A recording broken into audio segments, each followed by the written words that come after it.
you for joining us.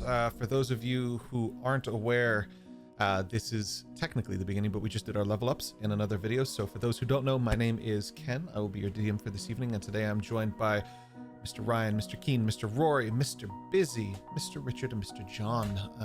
They are playing their intrepid characters. If you want to follow them on socials, you can. Their names are underneath their faces. We're going to jump into our recap. Who do we have today? Who's doing our recap today? Mr. Keen. Please take it away, sir. Welcome, gentle listeners, as I take you through a recap of last week's adventures. Act 1, upon the mountain high. Hark! On yonder peak, where winds do howl and stones doth tremble, our brave Wesleyan and Slate remain entrapped by eldritch whispers in ancient temples' breathless gloom.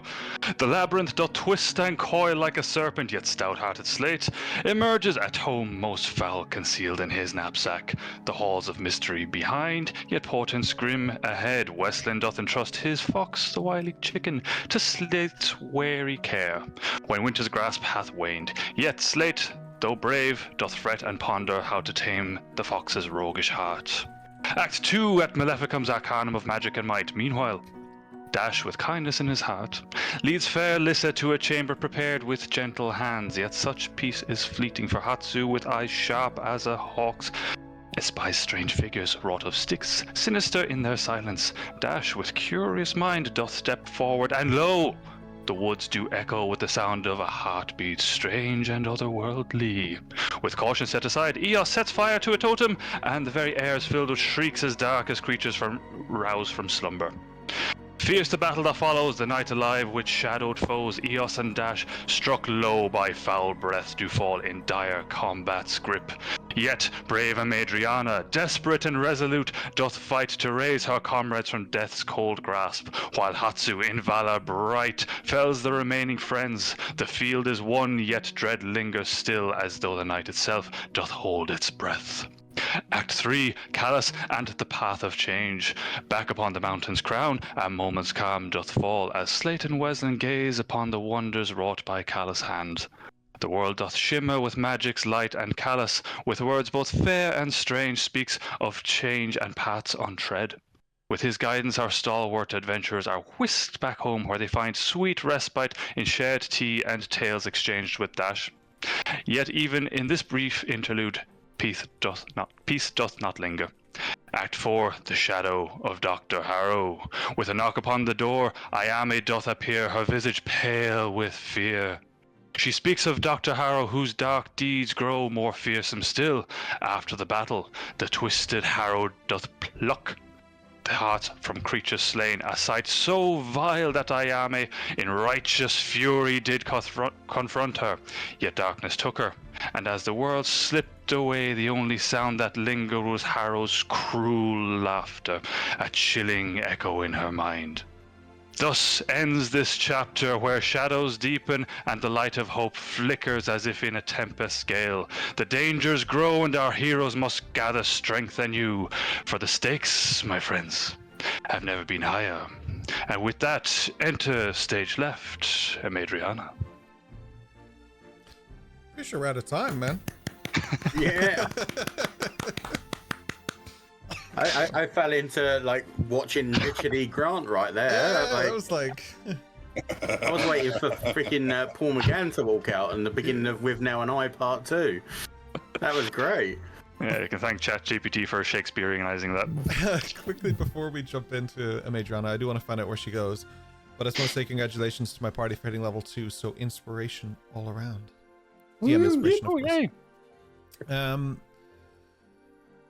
Yeah, so Amadriana, you took off outside of the room. You did not partake in the Ayami chapter, as ChatGPT called it, I suppose. You wanted to go Ayami. Yeah. So, I'm going to take a fairly slow walk through the school, still being as unseen as much as possible, but keep an eye on everyone. And I'm going to head to Remington's office and just give a like tap, tap, tap. Oh, come in. Thank you very much. I didn't see you get up and open the door. That is kind of interesting. Yes, well, school does all sorts of things. I suppose I shouldn't be surprised at this point, but yes, things do keep catching me out. Actually, that's part of the reason I wanted to talk to you, but Of course. another matter first. It seems that Weslin is not so keen on coming back to the dorms. I believe this might cause more of an issue with us all getting to know each other a bit better. So I might have a suggestion if it's something you can fulfill for me. Yes, of course. What is it you would like to suggest? Well, we all know he's taken to staying out in the woods. And honestly, as much as I've lived within built-up areas, as you are well aware, I've quite enjoyed having the freedom to roam a little bit. So I was wondering whether the school could maybe facilitate some dorms down in the woods, obviously fitting within its location, making sure it's not standing out or breaking any of the relative nature and stuff there, but just somewhere where you can stay with him down there if that's where he feels the most comfortable. Yes, of course. Yes, that's quite easy to facilitate. Actually, it wouldn't be the first. Great, excellent. Good to know. The other thing, in regards that we just said about the door and the school and stuff, I find myself quite lost with a lot of things that happen here. I've always been someone to pride myself on knowing things, and especially the things around me. And things here they've surprised me, put it that way. Where I'm from, a lot of things are mechanical and I guess you'd say engineered. Whereas here it seems to be much more of a fluid ability. I'd like to train a little bit in that if I can. I know that's probably not what you had designed for me when I first got here, but my intrigue has got the better of me.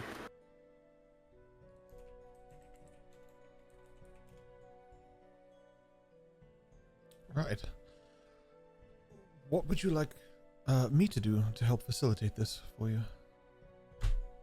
Well, I have been partaking classes of the arcane nature, but I'd like it more on an official grounds that I'm there. You wish to learn the arcane abilities? I wish to understand it.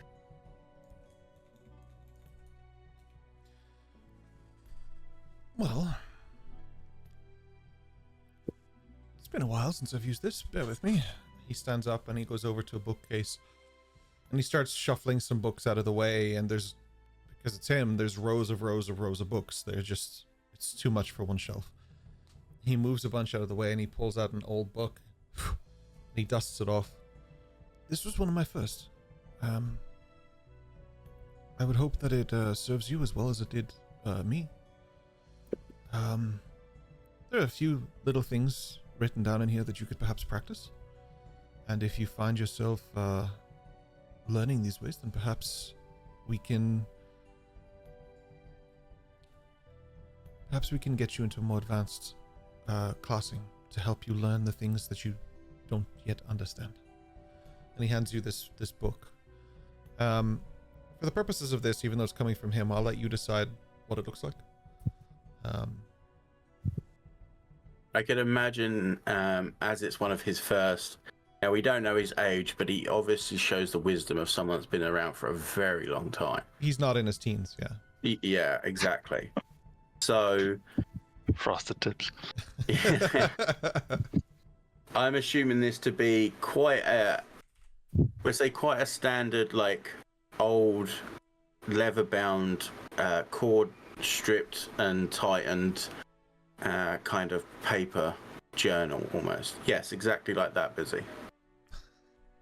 So a nice leather bound. I have a few of those. Yeah. Yeah. So yeah, that's what it is. Leather bound, old school kind of paper, not a book. It's like a proper handmade, crafted journal kind of thing. Okay. Yeah, absolutely. That's something we can definitely do. Yeah. Well, I don't mean to take from yourself. Obviously, I'm sure I can retrieve the equipment I need. There's no need for that. But I appreciate the gesture, and I accept gladly. Good. What will follow will be quite tough for you. There's always the possibility that others will understand more than you do, or may be more naturally inclined to things like this. Stay focused on yourself. Watch what others are doing. Be mindful, but there's no race in this. Some people take to it. Some people have greater abilities than others. You can't choose this. It's what was gifted to you. But I would highly recommend you speak to those who are this way inclined. Eos would be a good example of this. She would be somebody who has a lot to overcome and to master in the same degree, same field, or at least a similar one. So you're thinking, if she has to try and teach me how to focus, it might actually teach her at the same time. Friendship is a powerful tool. Well, yes, I shall consult with her, and I shall have a look over these things you have written in here, and I'll start trying to work on them. Thank you, and please let me know when the arrangements have been made for the woods, and I'll make sure to move my stuff. That'll be taken care of for you. If I may, bear with me. If it's okay, I need to place my hand on your shoulder. Would that be alright? Absolutely. Places his hand on your shoulder and he casts an incantation, and suddenly there's a light. Follow this. It will take you to your new home. So soon? So soon. This island is a very special place when you get to know how to use it. Thank you. I appreciate that. And for a split second there, because he's so in such close proximity, there's that very quick feel about her that she wants to go in for a hug, but then kind of I will see myself out, and thank you very much for your time. Of course. Send my regards to your new roommate. I have a different... Oh, you mean Westland? Okay, of course, yes. Of course, yes. I thought you were going to dump me with Dash then for a minute. Okay, thank you very much, and... One could only be so lucky. If your name was Lissa, yes. Thank you. Yes, and she goes out the room and starts following the light, I guess. It leads you down the corridor out and where you would know. It leads you towards where Westland is, and into the woods, and suddenly it stops in front of a rather large tree. It's not massive, it's not one of those Seattle redwood trees, but it is a big tree. And in it is a carving, and it looks simply to you like two faint wings, and as you push your hand over it, it turns into a pop out of these beautiful wings, one of them slightly injured or crooked. And as you push against it, it opens, and within it is your normal room. It looks the exact same as your room did. It is just elsewhere. And slightly inspired by Nightmare Before Christmas, but... I mean, it had to be for me, right? Had to be. What's this? My room is in the tree. What's this? Westland's next to me. Yeah, exactly. Yes. DM inspiration. There you go. Immediately yeah, use it to kill dash. Wait, what? double DM inspiration. Wait, what? So I'll so say turning evil. What do you mean turning? I'm Don't gonna come to school go. tomorrow. Oh wow! Thank you for the stream. Oh my god. Flying Orc lasted long. 16 sessions, longer than I thought we'd make it, I guess. Yeah. Next week, Star Striker. Yeah. Yeah, I'll go in and I'll wait for Wesley to get down anyway. Yeah. But I'm gonna start reading my book, I guess. As you sit down on your bed and you start reading, the book looks different than you would expect. It looks almost like a challenge, like difficult, like not another language. You can read it, but it's another language in terms of things you just don't understand yet. But there's, I don't know, it's like an excitement almost to learn, an eagerness. It's something that's difficult and overwhelming, but you're not negatively pulling towards that. There's a positivity towards it. It's nice to feel overwhelmed by something. It's nice to want to learn something like this. And this unlocks doors for you that otherwise, quite literally and in some ways figuratively, may have remained locked. You know? Yeah. Just gonna study it for a while though. Westland, you return back to where you would usually, towards the lagoon, where you would usually be. You do immediately notice, because Chicken runs over and starts like just doing that kind of dog sniff against like against the tree. Amadriana is there. The door, a magical tree that's out of place. Yeah, it's like a magical tree that's exactly it. It's out of place. The door, I would say, is just open for the purposes of this. You were waiting for Westland anyway. would have been, so yeah. Westland, you just suddenly see Amadriana's room. Amadriana sitting inside a tree.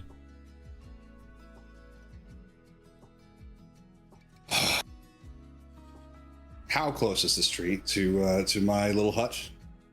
How close do you want it to be? Far. Okay, it's like 5 feet closer than far. So it's like that, you know, that situation you see with like rural farmers, you know, have to share, you know, a little bit of that farmland, and they're doing the long farmer stare from across the field. Yeah, it's a long farmer stare from Wesleyan. Chicken, on the other hand, is like already in your like room by the bed, like sniffing around and kind of excited. Yeah, instead of Fenton, it's Chicken! God damn it, Chicken! I love that video of that. It's so good. Come It's back, so good. Chicken! If you don't know what Brian is talking about, definitely when this is on break, just go to YouTube and type in Finton dog run or something like that. How I think it is. dare you not know what this Phantom. video is? You'd have to know. You have to know. Classic. It was an Easter egg in Assassin's Creed Valhalla. Was it? Yeah, Oh, It that's was, amazing. yeah. I would definitely not Google it in a break. It's, All right, Biz. you don't know Fenton? Oh, Is that in Phoenix Park? I think it is, right? No, greatest little doggo ever. It's awesome. Living his best life. But yeah, long Anyway, farmer stare. Chicken is over by Madrana. Rated it. I'm still reading. I know Wesleyan is looking at me, but I'm just still reading. I'm just stroking Chicken.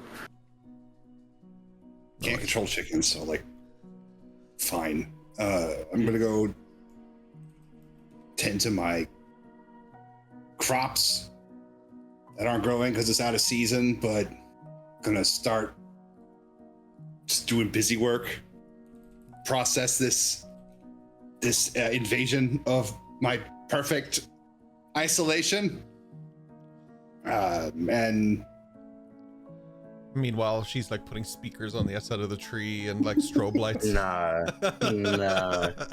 She wouldn't be into that. She likes the quiet too. Yeah. oh no, I can see that happening now. The difference is, keep her Busy, elves moving. it's not her arms doing that, it's the wings doing it round her instead. Oh man. Perfect. Oh no. One of those stupid welcome to the neighborhood hampers at your door. Wes is just like, oh shit, there goes the neighborhood. It's just like every single planning fucking movie of the permission 90s. sign. Yeah, Oh, right. the HOA's just set up? Oh no. What do you mean? Why am I getting the welcome to the neighborhood basket? I started this neighborhood. I am the I'm here before neighborhood. the HOA. Community watch. Oh man. Eos is going to turn up on the horse, and the horse is just going to be like low riding, like fucking. There was Freddie W released a video years ago that was with Rocket Jump that was Pimp My Horse, and they were like, have we put a subwoofer in the back? So good. Oh man. Anyway, let's go. Sorry. Totally. But later in the afternoon, Wesleyan is got his mental blinders on, back to the routine. Spent some of his energy on digging his hole just a little deeper. At this stage, it's been 2-3 weeks since he started digging this hole. Probably like to his nose now, just where he's not quite strong enough to climb out of it, and is now starting to think of ways to like build maybe a ladder or something, mend his little rickety fence that outlines the inner garden around his rickety shack that leans up against one of the big rocks around the lake. Yeah. So you're building this nice little hole that's no longer little. It's like it's getting there. Yeah. It's getting there. Working on it. Do I notice he's stuck in the hole? I'll leave that up to John. Stuck? I mean, there may be like a slight struggle, like no more than like a stubborn old man, trying to pull himself out of a hole that may be a little bit deeper than it should be for an old man without a stepladder in the hole.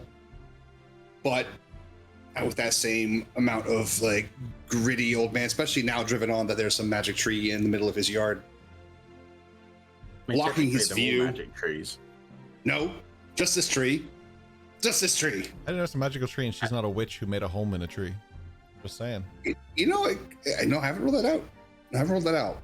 I'm just gonna, without even taking my eyes off my book, just kind of say to Chickens, like, we should probably leave him, right? Chicken just rolls over and shows its belly. Yeah, that's what I thought. Squitch, squitch, squitch.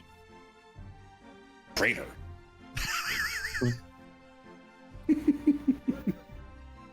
Turns out that the price of betrayal is just belly scritches. I thought it was chicken, but I mean, like, man. He can get that himself. He can't belly scritch himself. I bet you he could. Yeah, probably. It's a very resourceful little thing. Fox can cast Mage Hand.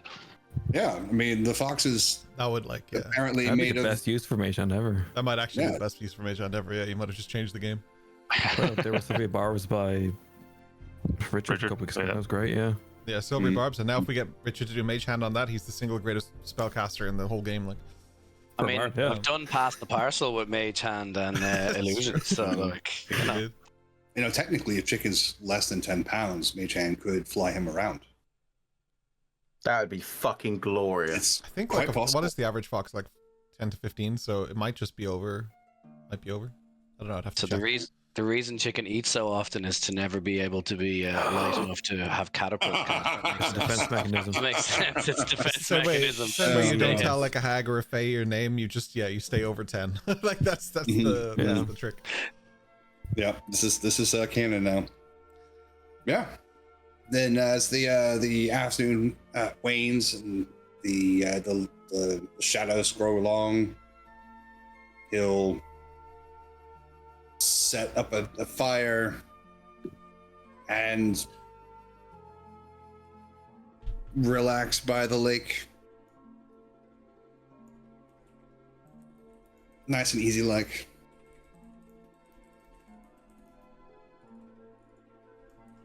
Yes. As Good. Sorry. As I've got Chicken here with me and I'm starting to read more into this book, she's starting to understand some of what's written for her at this point. And having Chicken there is somehow managing to focus it a little bit more. She's going to try something that she's reading about in this book to see if she could even start to work anything out. So with Chicken's help, hopefully, she's going to sit on the floor and it starts off with her using her wings to draw the pattern around her. Like just the tip of the wing, just drawing the circles around her. Okay. Making the marks as she sees it written out in the book, like how to do this kind of thing. She gets the things she needs for it, places it on the ground. She looks at Chicken. Chicken looks back at you. If there's any way you think you could help me with this, it might be a good idea. I've never done this before. Chicken looks down at the markings that you've done and kind of walks around it, like sort of inquisitively, and sort of nudges part of it, but in doing so with their nose wipes a little bit of the marking to be a bit more precise. Okay. So it's not so much a mistake that you had made, but just something that straightens the line. Yeah, Chicken just kind of participated. I have no idea what's going to come of this, so Chicken just explodes into feathers. be careful. Foxes have feathers. 2 steps back. Yeah, he's a fox owlbear. And yeah, I will start the incantation. As you start to cast the incantation, Chicken sits down and then does this kind of inquisitive sideways head look as you start to speak. At a certain point, Chicken kind of nudges into you, distracting you, stopping you. You start again, you start reading again, but this time you realize that the incantation is more like, it's almost like a song. You're hitting these rhythms, these key points. Your pronunciation matches. It's almost like you're creating art, poetry, music, without the bardic side of things. Of course, that is a thing, but I just mean that the more influence, the feeling of it is like that. And as you go through it, the lines are no longer lines. Would you like to introduce what you're doing? So right now she's using her book to bring in a new friend to the world. Ritually, as some might say. Yes. And as she sits there and the incantation takes place and it takes hold, there's a second where nothing happens. She looks at Chicken like, did I do it wrong? In that kind of like, I don't know, like kind of way. And then the thrumming starts. Ooh. Ooh. And as the thrum dies out, there in the center of what she created sits a perfectly white crow.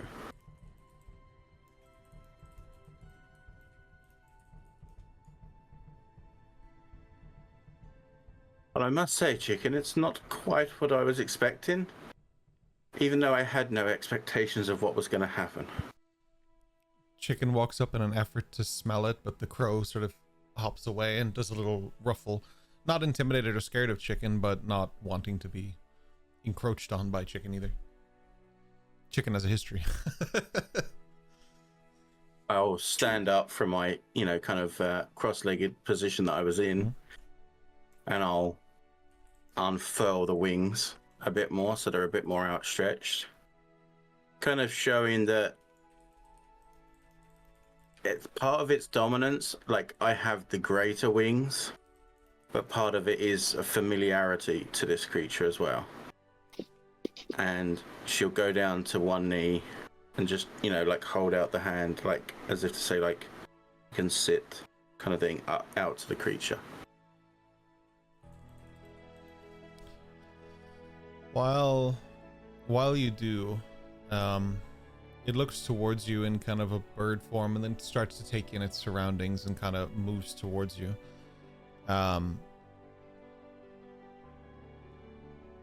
Do you have a name for your familiar? Let's call it. I don't as yet. Chicken Jr. Bruce Fox. Fox. Oh, damn it. That's so good. You didn't have inspiration. I would have given it. That's really good. Can't wait to see chicken and fox merch, and it's just backwards. Like, did someone fuck up at the printers or what? Yeah, right. This- Okay, well, now I know we need to get Dash a chicken. Anyway, go on. No, I do not have a name for it yet. The right name will come. Exactly. But considering it's a crow, all I know is that it can't rain all the time. Nice reference. Although it can in the box office, I'll tell you that. I just saw the box office ratings for that new one. that ain't happening. No. That ain't it. That ain't it. It's not working. Yeah, it's not happening. Yeah. So I'm just gonna kind of sit there with Chicken and this new friend. Nice. Westland, at some point when you emerge from the hole, you would probably take in the fact that there's now a second or third entity, I suppose, within the confines of this tree. Whether or not you're thrilled about it or not, I don't know, but There goes the neighborhood. Oh, I clearly said no pets allowed on the lease for this place. yeah, yeah. And I just look at Chicken like, Not a pet. Chicken is chicken. Not a pet. this isn't a pet. You go over to that door, close it. Okay. Oh, well. All right. But She it looks came like in you're his staying life with me, and Chicken. it changed forever. Living Just next stay in the door hole. to Chicken. Stay in the hole. That's it. Stayed in the hole.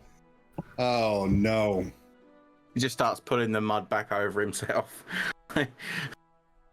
Eventually one day. I'm gonna go back to my fire. Okay. Are you kind of like grunting and grumbling? You're just like, damn Oh, it, yeah. this is like. Oh yeah. I love that in Major the, on his way. She's like, I want to be with Westland. I know he's gonna need a friend, and you're like, I don't want any friends. Get off my lawn. I was just gonna say Wesley definitely is a grumpy old man stage. Yeah. Yeah. Just gonna start attaching balloons to his cottage. Oh, That's how no. it fucking started. and Chicken is just, oh my god, are we copying up? Oh man, Yep. Let's all go to the plateau. the caller so- is just speak with Wait, animals. so you're doing it backwards. You were already at the plateau, and now you come back. Exactly. This reverse is called down. It's called down. That's why there's a hole. It's a much bigger movie. Much bigger movie. Wesleyan, who is, I mean, let's be fair, a bit of an old man at this stage, makes his way back to his campfire, grumbling under his breath. Yeah. Oh, yeah. Now, stupid magic tree. I didn't vote for it. And Tree is 5 foot closer. Not my tree. oh, the tree's inching closer and closer. Oh no! I'm gonna have to get this place surveyed. It's one of them Baba Yaga trees. Just starts walking around the bush.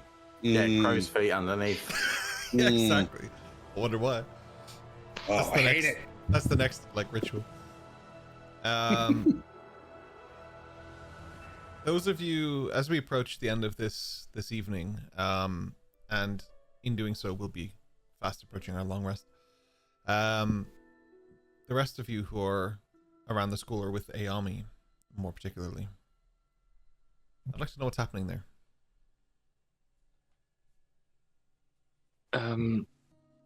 Should we consider bringing Ayami's news to Remington? I mean, I've read enough books in my childhood to know that, the children who go off on these adventures to solve the mysteries themselves, they could have probably done things quicker if they just found a responsible person.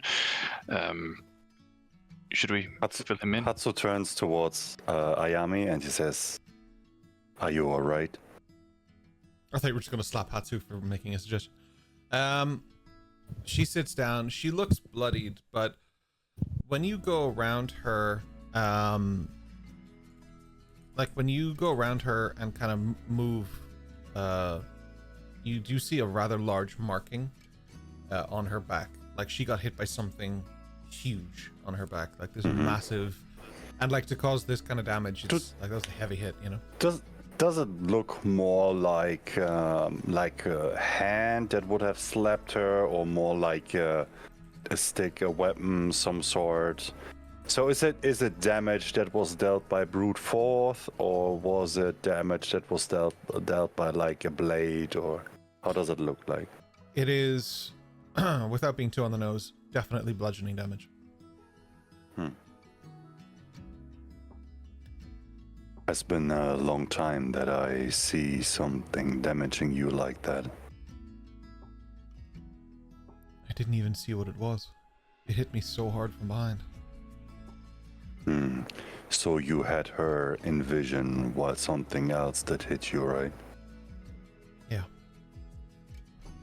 So would you say it's a fair assumption that she already produced larger ones than the ones that we found? Possibly. He tries to investigate more of her things on the back, and he tries to figure out specifically if he can find like branches or stuff that would indicate that it's also one of the puppets from like these tree puppet things, like something that would be similar, just bigger, if he could find any leftovers or marks that would indicate something like that. Yeah. It doesn't look so much like something you've seen before. So what I would get is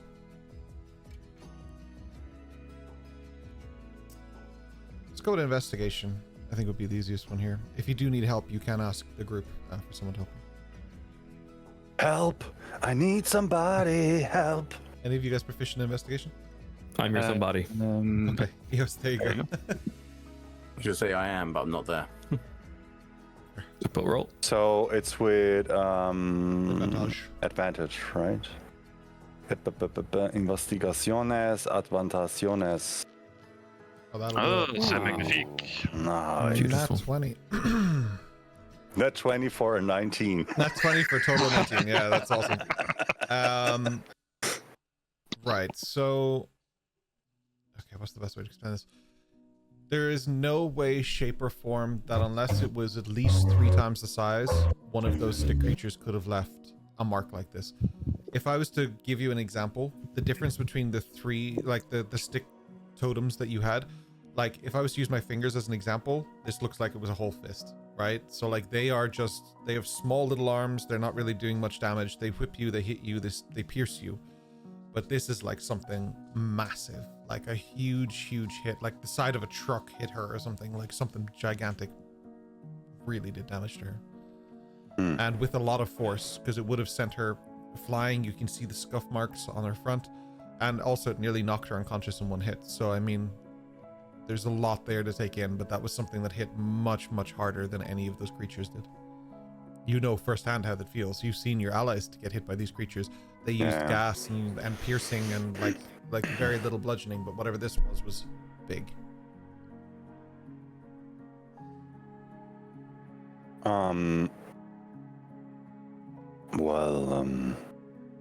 Thank you for your efforts, but I think you should go to see a doctor. We're gonna take care of the rest. Just come back to the dorms when you feel better. She nods, barely even saying anything, and as she walks, she sways a little bit, but she moves, heads out the door and down the corridor, but with much slower steps than you would be expecting from her. Usually she's quick. She's also not taking any care to be quiet, which is a little bit unusual. You hear her footsteps, and that in itself is saying a lot. She is very low energy. Ahatsu, would you like me to escort her to the doctor? She's good. She's good. Eos follows her out anyways and just kind of walks alongside her. Okay. She looks towards you and smiles and nods, but like faintly, weakly, and then continues walking down towards the corridor. And within a few minutes, you guys get to the doctor's office. She goes in, sits down, and Marden is there, and she immediately starts tending to the wounds and getting potions ready. Cool. Eos is going to try to find a chapel. No worries, there's a ton of them. In the world of Arness, which is the world that we are in, there are several gods. They all represent different things, but mostly they are part of the same family. So what I mean by that is they are quite literally related. It is said that there are two that would be the mother and father, and then there are those that would be the children of these gods, but each one can be worshipped a little bit differently. So you have Tempestus, who is the father, and you have Minerva, which would be the mother. They are each responsible for their own things. We've talked about this a little bit in the past, but they're responsible for different schools of magic. So, for example, Tempestus is evocation and transmutation, but also responsible for things like, what's the best way of putting it? He's responsible for like the stars in the universe and the way that it is built. Whereas Minerva would be more along the lines of like a river, a flowing river, or the way the universe moves, right? Time, space, movement throughout. That's kind of the way they all work. You then have Cobras, Aureus and Arius, which are the twins, and then you have the unnamed one. The only chapel you will not find here is to the unnamed one. The rest are all here. That they're different areas that you can go and, you know, pray if you wish, or whatever it is you need to do to be a part of this. Yeah. Sorry. It was so fast. Can you repeat after Minerva? Yeah, so sorry, I can give you the names of this anyway, but this is Oh yeah.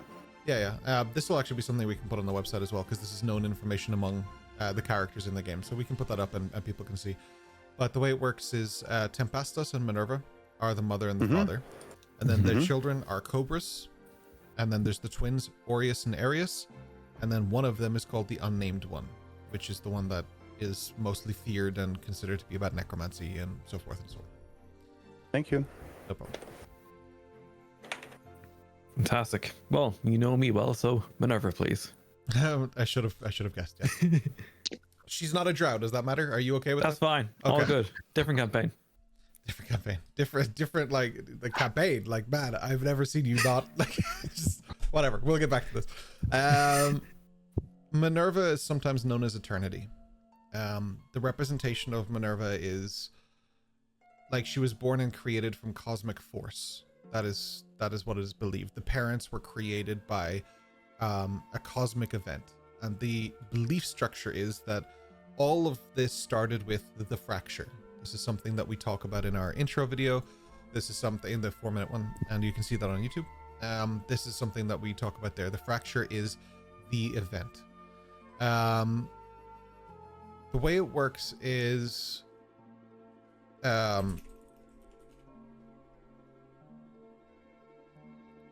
do I want to explain this? Due to the nature of what each one represents. So, for example, Minerva is divination and dunamancy, whereas Tempestus obviously is evocation and transmutation. Cobras is conjuration, or Arius is abjuration and illusion. And so, like, they all represent something. The unnamed one is necromancy. The children represent one school of magic, one train of thought, but the parents represent two, to represent their power and their abilities. But it is believed widely that the cause of all of this is the fracture. So either the fracture created the gods and they created the world the way it is, and, you know, it follows that cleric thought or the paladin thought. That's what they would believe. But when you go down the route of people who don't believe in that at all, they believe the fracture was a cosmic event, a more scientific thing. But nobody actually knows the answer. With Minerva, for example, it is believed that when the fracture was caused, she is what sort of came literally flowing out of that, and she represents the flow of everything. And it was just at the beginning her and Tempestus after the fracture, and then it became the world that you have now, Aranis. But that's one train of thought. So what is it that you would like to specifically focus on with Minerva? What's the purpose of your trip to the chapel? Purpose of the trip is a bit of self-discovery. Okay. Is there any kind of cleric, priest, any person in there who's... There wouldn't be. It's more just an accepted thing. There are people who are smart and privy to these kind of things. Mm-hmm. But to get somebody specifically on that side of things, you'd be looking at more one of the teachers, probably a history teacher, religion teacher, something like that. That would be someone representative of that. These chapels are meant for people to come and be part of that. If you want to learn about them and go on a journey of self-discovery, you're almost the right person for it. As a librarian in the library would be the information. Okay. So with that then, Eos is going to sit down on one of the pews. I think we call them pews. Pews, yes. Yeah. She's going to chill out for a while. She's going to go into a transient state. And she's going to try and sense something inside her that's always kind of haunted her, teased at her mind for a while, ever since her incident specifically. She's going to try and feel, is this the right place for her? Is this where her inner compass is directing her?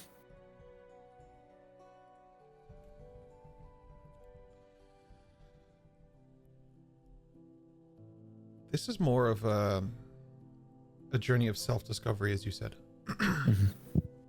Because of that, this isn't really something I can make you roll for or make you do. Yeah. But I can help you in a different way. Mm-hmm.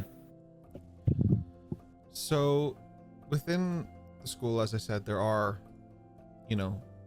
people that they work here, they are here. But specifically coming into you is a smaller woman. She's got blonde braided hair and she has a guitar on her back, and she just has it sort of resting there, and she comes in and she notices you, and she'll sit down on one of the pews but facing towards you. Hello there. Hi. It's nice to see somebody in here. Do many not come here? It's not so common these days. Strange. You think with the recent situation, more people would be seeking guidance? Yes. Well,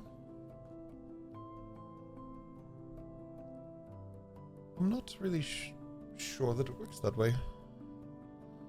I think sometimes it's a thing of comfort, and sometimes it's a thing of knowledge or self-discovery, I would suppose. So what is it you are trying to discover? You think for a moment whether she can really trust this person, but place that she's in, everything is happening, she's willing to talk.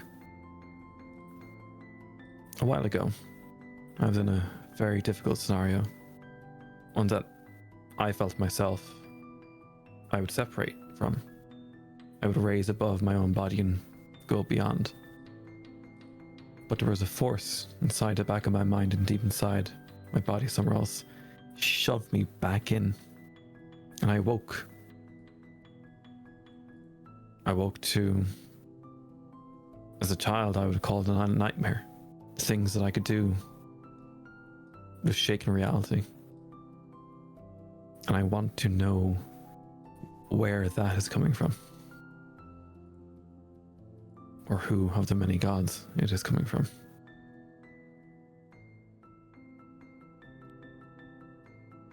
Well, she points to sort of her neck, and she has this long scar that's down the side of her neck. I can understand something about being tested this way.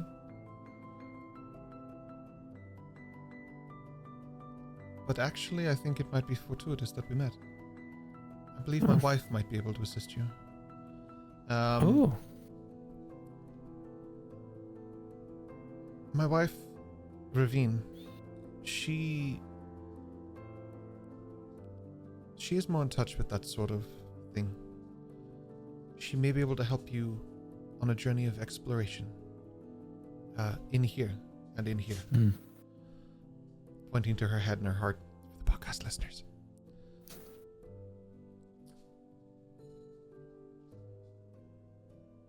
If you wish, I could ask her to speak to you.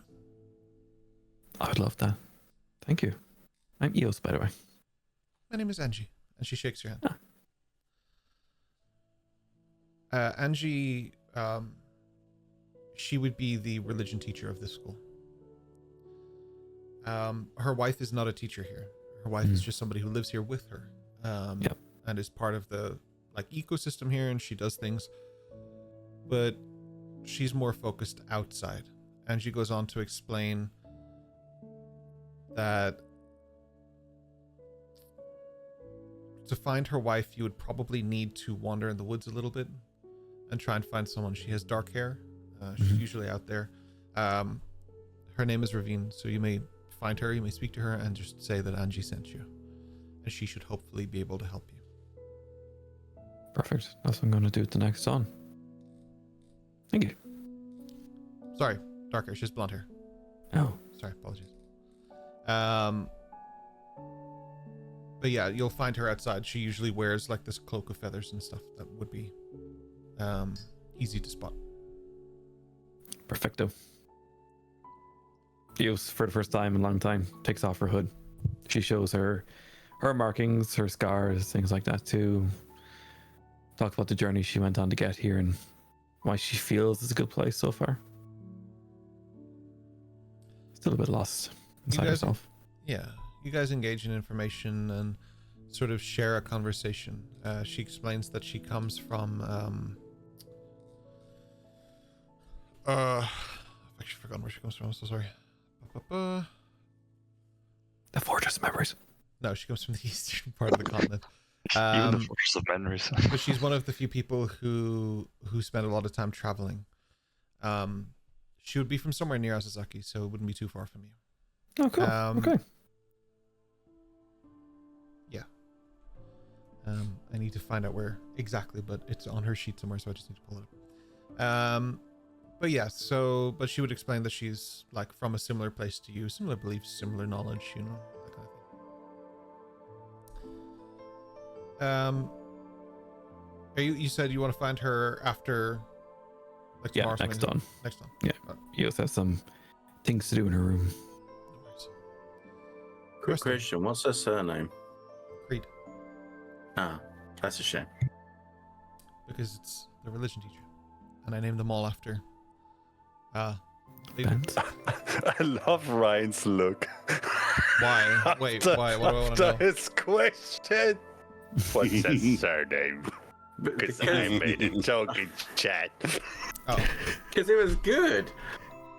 what was the joke? I was hoping the surname was going to be Pan, because as a priest it would be father, even though it's a female. So the letters would spell Frangipan. So the rest of you, what are you?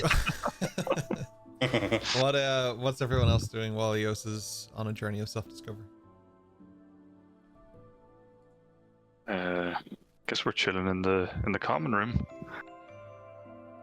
Do we just are we waiting for everyone? I feel like there's things need to be done security wise.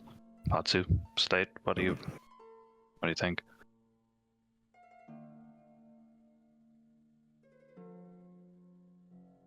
I was last with Wesleyan, and I wasn't with you guys for the tree creatures, so I am not there.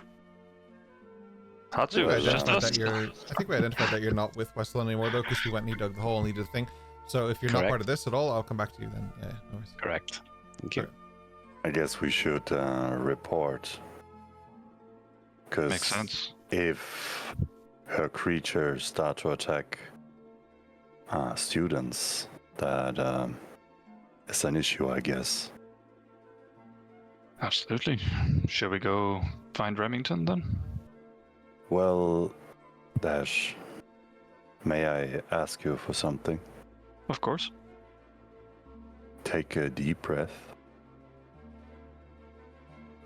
And please go to report to Mr. Remington. Okay. Are you And coming he goes, Onegashimasu, and he bows like a little bit, and he went off to his room.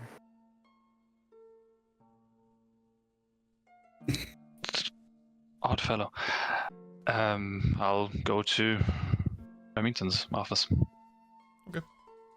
You rap on the door and it opens by itself. Master Dash. Evening, Mr. Remington. Here in, I suppose you call it an official capacity on behalf of Hatsu. What? I don't know. He said. Anyway, Dr. Harrow. Yes. I gather by that look you're not her biggest fan. Is it Are you? It doesn't seem to be. Everyone seems to be either hate her or afraid of her. I didn't quite figure out why until we were knocked unconscious by some construction she's made in the woods. Whilst I wouldn't say that I hate her, because I can't, that would be quite rude, I will say that if I have to choose one or the other, I'm certainly not afraid of her. I understand. You got knocked unconscious in the woods. Mm-hmm. Did you eat something? No. No. I would advise that you don't. The mushrooms they're not what they appear to be. Noted. There were stick figures in the woods. I believe Hatsu and yourself have seen them before. Yes, you showed me the totems, yes. Yeah, so... Not sure I would refer to them as stick figures, that's a little bit confusing. You know what I'm talking about anyway. So... Where's Hatsu? Yes. I feel like he might have a better chance explaining this to us. He sent me. I don't know. I asked him to come. He's gone to his room. I see. Anyway, long story short, they came alive. We killed them, and now Ayami is in the hospital wing because she has been battered by something that Dr. Howe has done. After we killed these totems, Dr. Harrow pulled hearts from them, which Ayami saw, and now Ayami's quite badly injured, and gone to the hospital wing with EOS. Right. Oh, I would have led with Ayami being injured. We should go see her and make sure she's okay. Buried the lead a little bit, but that's all right. This sort of responsibility is not your usual forte, so I'm glad to see you stepping up. Right. What? So you attacked a tree. It came to life? The tree. So we went there. You fought a tree. It sounds crazy when you say it like that. Well, I poked it in the face first because So you I attacked wanted the to see tree. and it started screaming after EOS You set it on normally fire. poke things in the face. Much more than I should. I would advise that you don't. I feel like you'll get in a lot of fights this way. It makes a lot of sense that they would attack you if you poke them in the face. Well, to be fair, I did not expect it to come alive. I don't think I would enjoy it if you poked me in the face. I wouldn't. No. If you touch me with that hand, I'm keeping it. That is both intriguing and terrifying. Yes. Should we walk and talk if you want to go and see Ayami? Yes. He gets up and he sort of leads the way, and his cloak is billowing, and he smells like sandalwood and just incredible in every way. Yeah. He leads you down the corridor towards the hospital wing, and she opens the thing, but Ayami's asleep.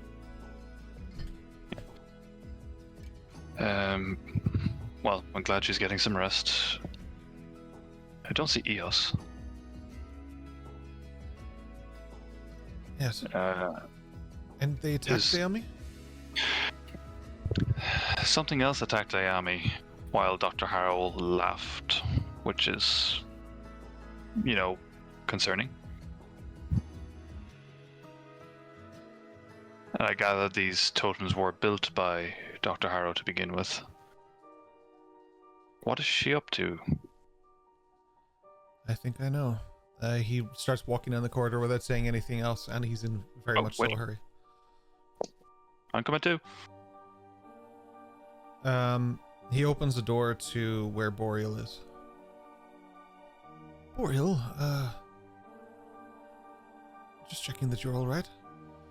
Boreal wakes up in a start, and he kind of stumbles off the bed. Yeah, I'm okay. Hey, Boreal. Hi, Dash. Oh, wait, it's Jay's character. Hi, Dash. He would do that for sure. You doing okay? Yeah. This isn't. Yep. I've been in this room for a long time. You don't really visit. I know. I'm sorry. But also I don't really know you that well.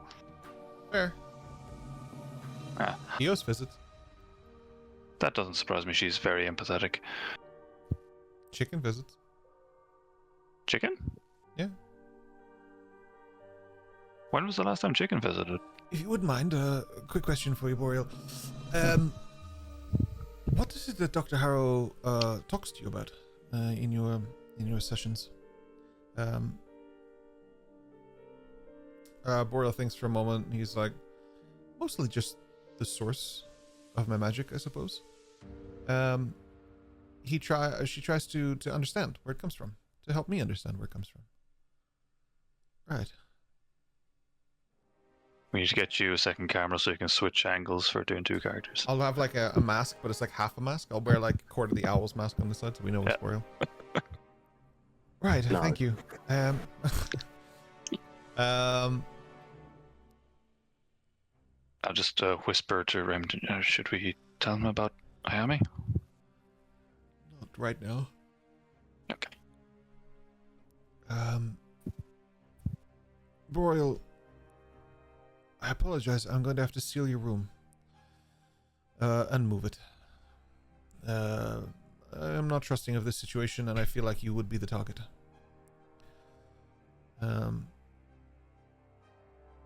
You will be next to your brother. It'll be okay.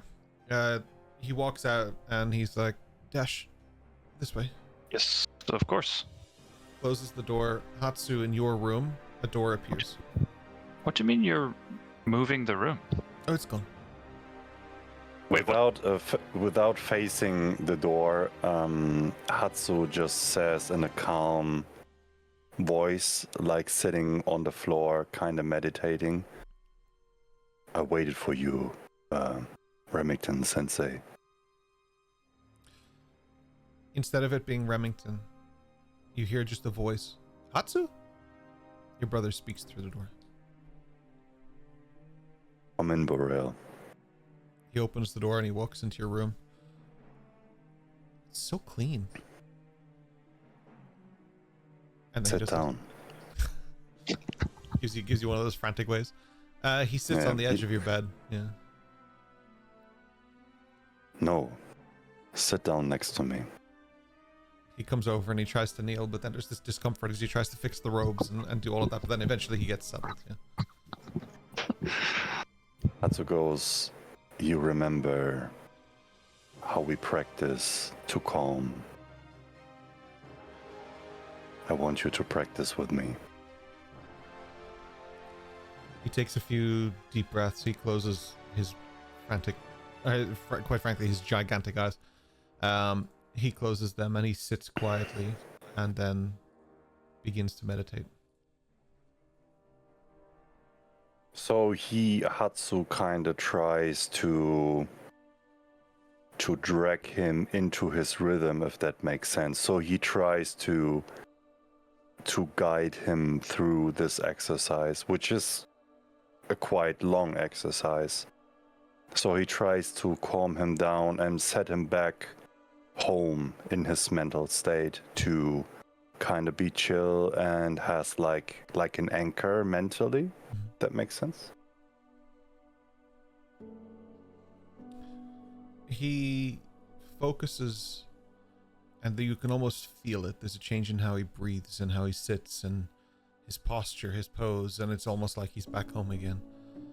He isn't this clumsy young creature anymore. He's a Toshitsuku. He's kneeling. He's focused with precision.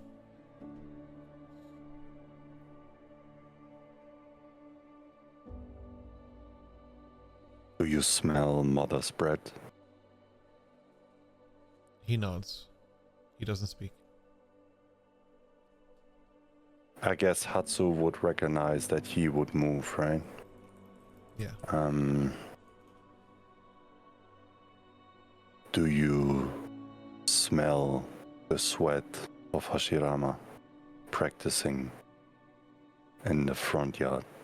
He nods, and there's a slight smile on the edge of his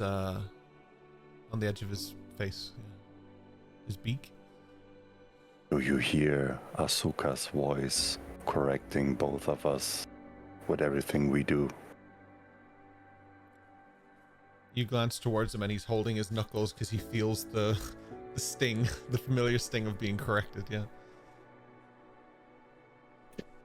Do you feel the pain after the hard hit of Sakura? He smiles and he nods.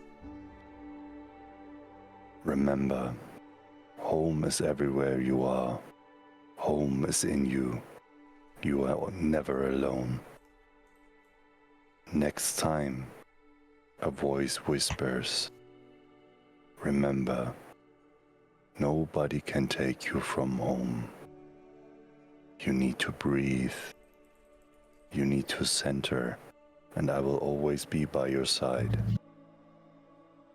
So please, stay on my side until we figure out what forces try to cause disaster and chaos.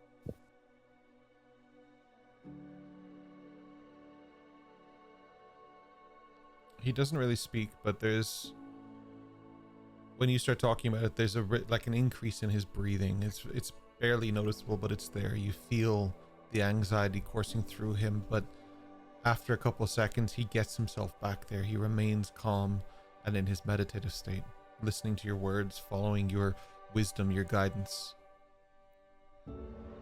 So while he's still sitting there in kind of a meditative state, I would assume he also has his college clothes and stuff. Sure. You're in your room, So yeah. yeah, what he does is Hatsu gets up and he pulls out his calligraphy set. And there is one bottle of ink that has like a golden color to it with like a lot of gold pigments in it, which he would use to further flourish on the black ink that he would use to write his parents and stuff. Okay, yeah. So with the with that golden ink, he is going to draw on the left shoulder of his clothes. He's going to draw a very specific bird with spread open wings that is in front of kind of a sunset with a few flowers around. No, don't destroy it, man. So basically what he draws on his shoulder is a simplified version of the Fujiwara clan emblem. Nice. Yeah.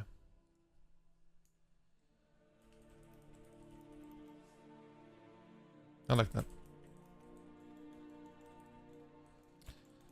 As you draw the different, as you draw the emblem for the Fujiwara clan, Yami's clan, you get lost in that, and Boreal gets lost in what he's doing.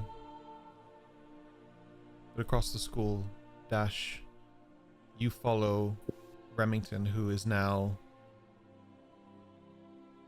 You may have seen him a couple of times like this at this point, but this is a level of pissed off that he has rarely ever been seen with. Do you need me to get anyone, or where are we going? Just stay with me. It's good to have a witness. He knocks Okay. on a door of a room you haven't really seen before. And the door opens, and behind it, you just get a chill as Dr. Harrow emerges with a big smile on her face. Yes? I heard you had an altercation with one of my students today. Is she? One of your students? She sure spends a lot of time near me. For a student. Shouldn't she have classes? Practical classes are quite good.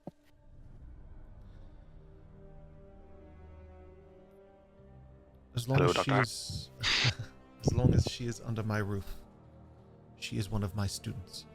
She's under my care. And you may not walk around this island assaulting people. It is with my good graces that you were here, and it is with my bad graces that you shall leave. And if you come back to this island again, I will personally see it that you can never go anywhere again. And when the crisis response unit asks why I sent you home, you let them know. In fact, don't bother. I'll do it. He clicks his fingers and she's gone. He just storms away. The door slams shut behind him and blends into the wall again. He walks towards his office. Dash, stick with me, please. Of course. If I might say, that was very impressive. When he walks into his office, he doesn't even acknowledge that, but he hears you. But as he walks into his office, he begins speaking and recounting exactly the events of what happened. And a quill just begins writing frantically on a piece of paper that is just floating in the air. As he recaptures the moments that were said to him by you and by everything that has happened already, he reaches the end, including what just happened now. What do you say, Dash? Is that a pretty accurate description of what happened? I would say it's spot on, yes. He clicks his fingers, the parchment scrolls up, a little ribbon emerges from his desk, ties around it, and then a stamp just seals it shut. Do me a favor, Dash, and bring this down to the dock, would you? There's couriers down there. I want them to take this straight to the crisis response unit, please. Consider it done. Take it and leave the room. I head straight there. As you head down, you can hear... It's I don't want to call it a yell or a shout, but there is a groan of exasperation as yet another thing fails in this school. And the door closes, not carefully, not tactfully. It almost slams as you're down the corridor. It's not in your back, like it's not right behind you. You're further away. It's not meant to be personal on you. It's just frustration. And even with your passive perception, you do pick up on it. So it's obviously quite a lot. Fair enough. Yeah, I'll just head straight down to the docks, find the couriers. Yeah, there's a few there. They're on the smaller boats and stuff like that. They hang out, they bring in and out the mail and stuff, and it's just normal. It's just traffic. You hand over the letter. Where's this going? To the crisis response unit, he said, wasn't it? Ah, Hopperoth. Haven't been there in a while. Very good. Thank you. He holds out his hand for a coin. I'm not paying you. Well, you want the cent, don't you? Do you want to piss off Remington? Oh, it's for Remington. Oh, very good. Okay. Yes, thank you so much. And he gets on the ship and just starts rowing. I say the ship as like a rowboat, but he's like... Like Bugs Bunny style. Yeah. Not even touching the water. Knew I shouldn't have taken that left at Albuquerque. Yeah. The night... Sorry, go ahead. I was gonna say, I'll just kind of say out loud to myself, this is such a strange week, and make my way back to the common room.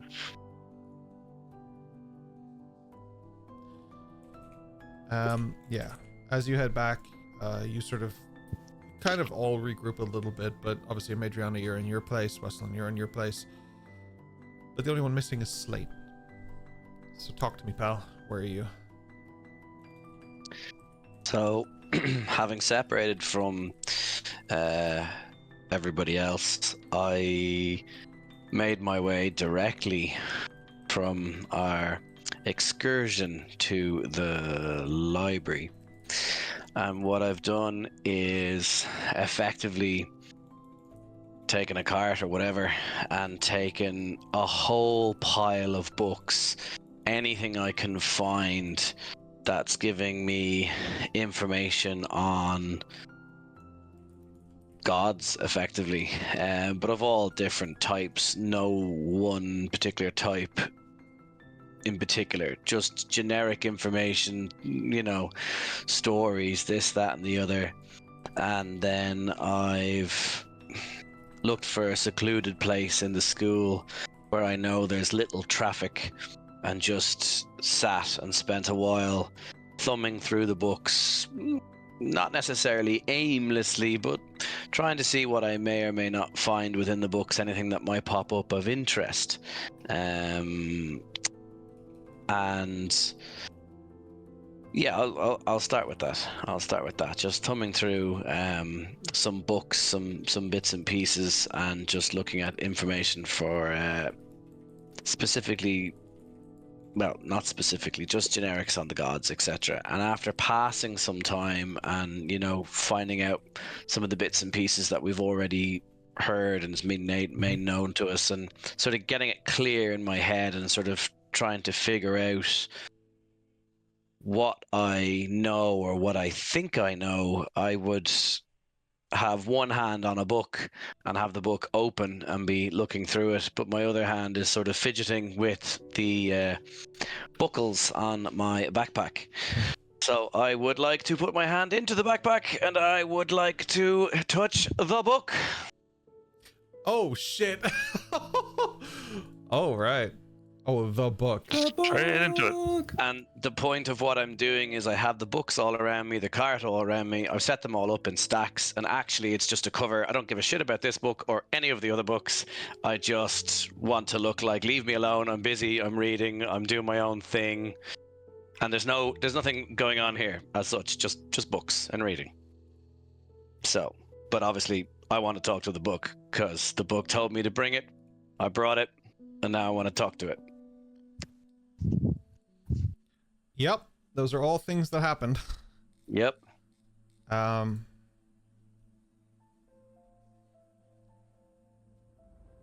thought you had forgotten about me.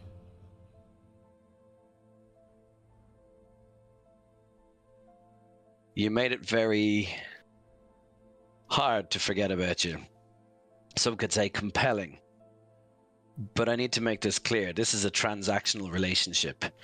You tell me what I want, and I get you what you want. So let's start with, what do you want?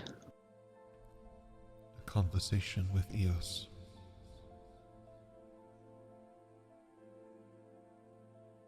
Well, you gave me a taste of information. So if you want a conversation with Eos, or to even get close to Eos, I need more from you. What is it you're searching for?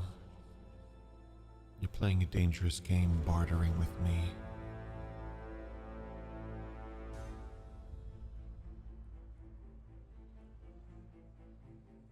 Well, seeing as you know more than I do, apparently, we'll start with something of interest that I don't know.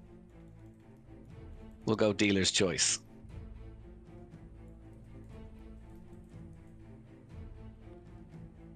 You're lucky that my choice is not to rip your arm off where you sit. It would make it very difficult to bring you to Eos then, wouldn't it? You have another arm.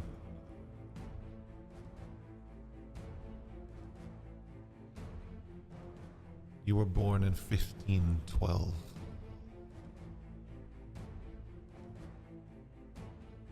You think yourself but a few months old. But you're far older than that.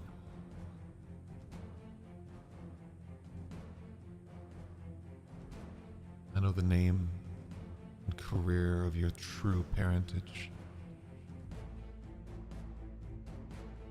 I know of your family, friends, your life. And I will give all of that information directly to Eos once I have spoken to her.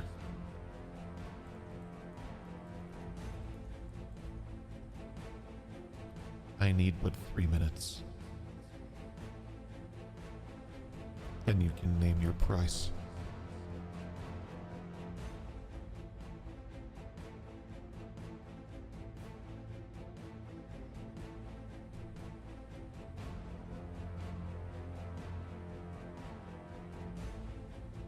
So you need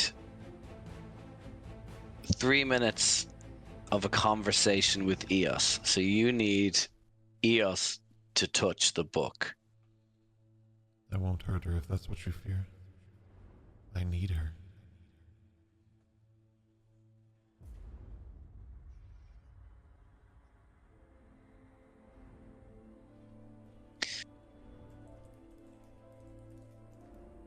if that happens, it only happens the way it did with Weslin, so I'm there too.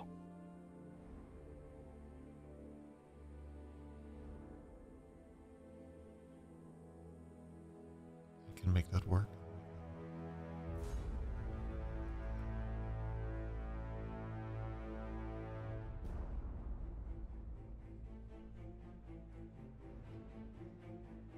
And that's all you want. So all you need is for me to bring you down the mountain, which I did, get you to talk to Eos, and then that's it. You're done. We're done. And I can give you more information. And depending on how it continues with Eos, we may just be done. And if you make this easy, I will give you what I would consider to be a fair amount of information. And if you make this difficult, well, you don't want to make this difficult.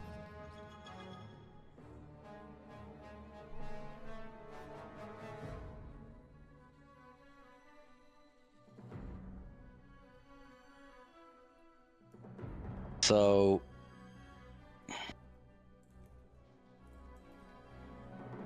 when I'm talking to you like this, what else is happening? Because all I know is when I touch the book, we're having a conversation. But presumably somebody could walk up to me right now, and this could end badly for both of us.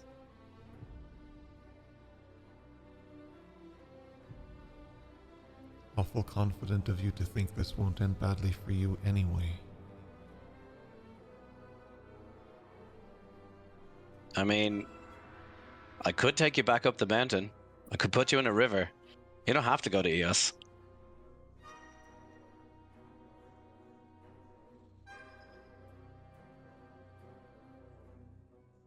There's a lot of undeserved confidence in your words. It's as if you've forgotten what I'm capable of. I am not a simple book. I am not a mere phantom within these pages. True, but you can't traverse the outside world without me. So you also have your limitations.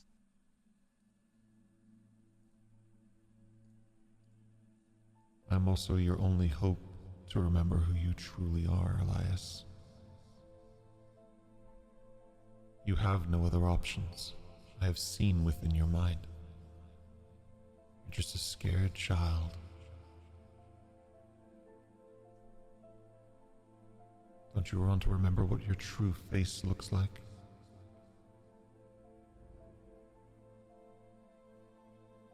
I can show you. Once I've spoken to Eos.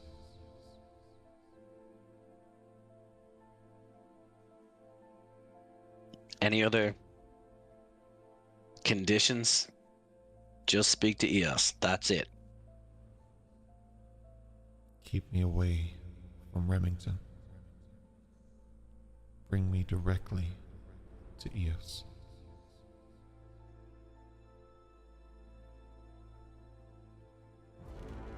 I am playing very nice. But believe me when I say that can be temporary. Your reach is to my cover, but my reach is already in your mind. You can hear me when you're touching the book or not.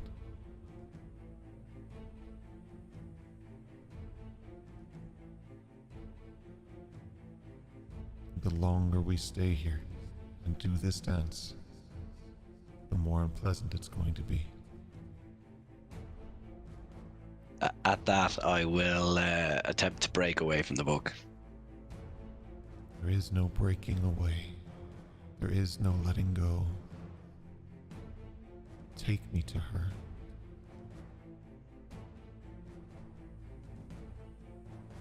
The voice gradually fades and stops, but it's not gone by any stretch of the imagination. It's like turning down the radio but not turning it off.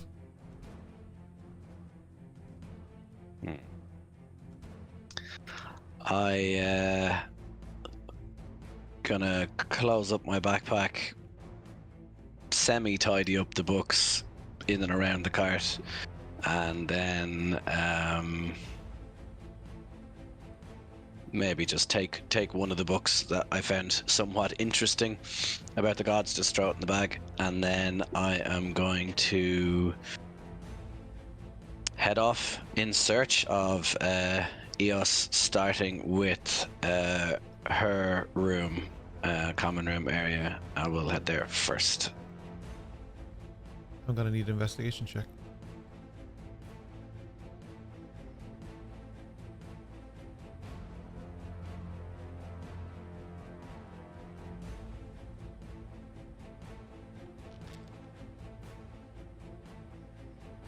A 10. Doesn't look like she's in there.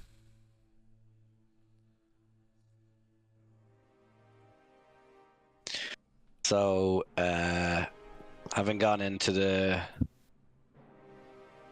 common room, I don't know how this ties up with anybody else, if this is, simultaneous before or after.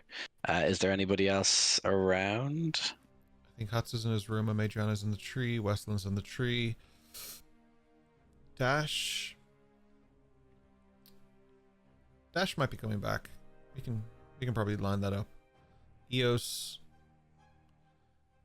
I'm not sure. Eos, you were in the chapel, but we never did say when you were done, right? You just stayed at the chapel. Oh, I thought she's going to go back to her room. She has some stuff to do. You did. Yeah. I'm so sorry. You're absolutely right. You're grand. Don't worry. So I suppose in the common area, then it's possible that she may not be in the common area, but she might still be here in her room. But yeah, I would say Dash is definitely visible because she's just hanging about. Perfect. So upon coming in, I'm going to see Dash, so I'm just going to say to Dash, have you seen Eos? No. I haven't. Sorry, I was out with Remington. Remember Dr. Harrow? This is a bad day for Slate. On that note, I'm immediately going to take one step back and then just be like, and then just no, and I'm just going to start walking up towards Eos's room. Gone. He got rid of her. And then the knock on the door that should have been a polite knock becomes a looking back over my shoulder, thrown by what I just heard, becomes a much heavier handed knock on the door than it should have been. I don't think she'll like that. Eos walks out like, by the hells, who summons me? No, they're right. No. The door opens and you're seeing now a stone stairwell. Ooh. So kind of put the head in, look up, and just sort of echo up, Eos. Yeah? Yeah. Just echoes. Can you make me some of your tea? I need to talk to you. On the way. So I'm just going to hang around. 17 minutes later. Come upstairs. So I go up and I'll just turn around, and if Dash is still standing there, I'll just like stay standing looking at him and just pull the door closed. And just go upstairs. Oh, Dash is pouring himself a drink. Just turn around and catch your eye and be like, okay. Yeah, so close the door and then I'm going to head up. Things have changed. So weird today. You enter a old broken round tower with no roof. And there's a old ass library inside of it with a burning ass library with a burning fire and a beautiful onsen in the center. For those who don't know, an onsen is Japanese sauna. Nice. And next to that is a reading couch with loads of books stacked here and there. So and the stars are above you. Excellent. So I'm gonna. It's really nice, man. I like that. walk in and be like, you know, sort of, hey, and they're like, oh, I really like what you've done with the place. I'm looking up at the stars. I'm like looking at the books, the fire, gravitating towards the fire. On the way past the kind of sauna, I'll stick my finger in like soup, be like, and then keep walking. And when we get close, I'm just gonna take out the book that I had from the library and say, I don't know if you've read this, you might like it, and just hand her the random book that I kept and just be like, you know, that's the start of the conversation. Nice. I'll have the book over. And this is not that book, this is the one that I took from the library, just to be clear. The God book. Okay. I was like, are you tripping her? No, that's why. So I'm just starting with that book. Heck yeah, Circulars and Arcana, beautiful. Good choice. Yeah, I've been doing some reading, not as much as I like. I might get you to help me find some books in the library, but that's for another day. For sure. Why are you here? You never visit. There's no easy way to say this. Oh, your tea. Here you go. I'm not gonna lie, I didn't want tea. I'm really sorry. I don't even know if I drink it, but I will have some in a minute. Okay. I'm gonna take out the book and just put it That down. book. Okay. Yeah, that book, and just put it down on the table. That's not from the library, Slate. And it's not. I'm not handing it over. It's purposely at arm's length.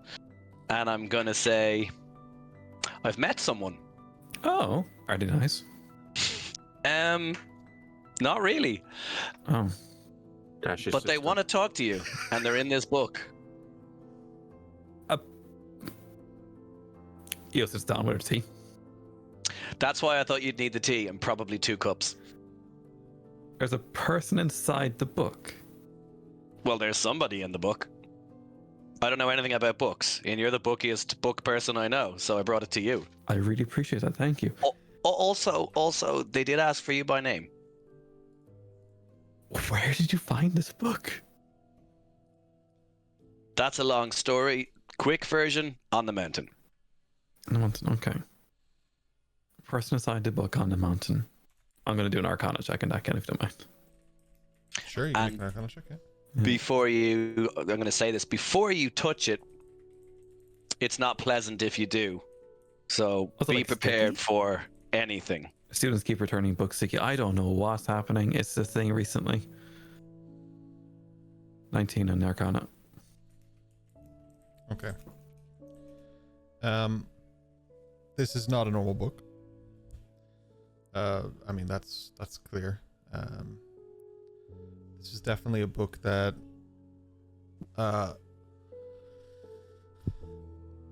it's the best way to describe it. This is an old, very, very old book. It looks the borderline is the border of it is purple with like these metal frames around the edge of it. It has even the like bookmark of it looks like kind of like Venom's tongue almost. It just doesn't look right. The book itself is a material that's constantly moving. And the pages are just like you don't open it, obviously you haven't touched it yet, I know that, but like the pages from the edge, they look like they're just old, weathered, and not quite paper. Okay. They look too thick to be paper. What do you know of this book so far, Slate? When I touched it, it spoke to me, but I also had what I can only describe as an outer body experience, and I also found it was like being in a dream that I couldn't get out of. Okay. And like I said, the book wants to talk to you, and also it has something to tell me, but it won't tell me until after it talks to you. Do you trust it?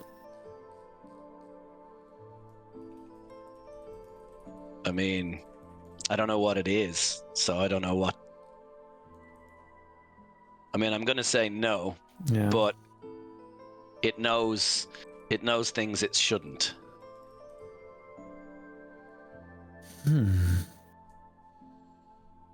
Bizarre. Before encountering this book, has everyone ever spoken to you directly into your mind?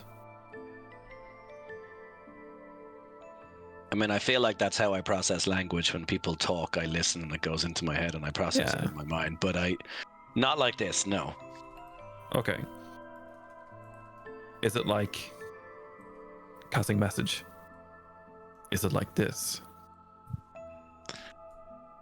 And then I'm going to visibly, be shaken, step back. Like, whoa, yes, it was exactly like that. Only way more painful. Okay. And also, you sound much nicer. Well, maybe that's why the book wants to talk to me, but I don't know. Has it mentioned why? What's its purpose? I don't know. Well, I trust you. So far, you and I together, good.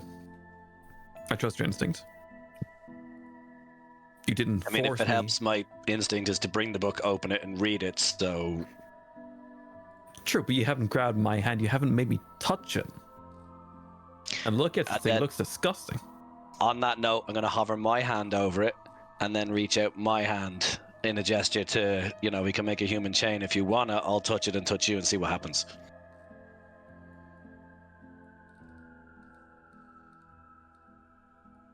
Why not?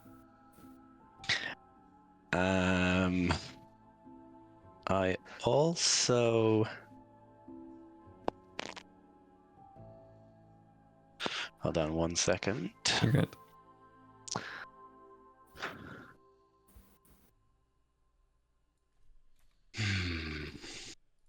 You slowly stands up, puts on her tea. I am going to start an incantation of sorts, and I'm going to start muttering under my breath and using hand signals, etc.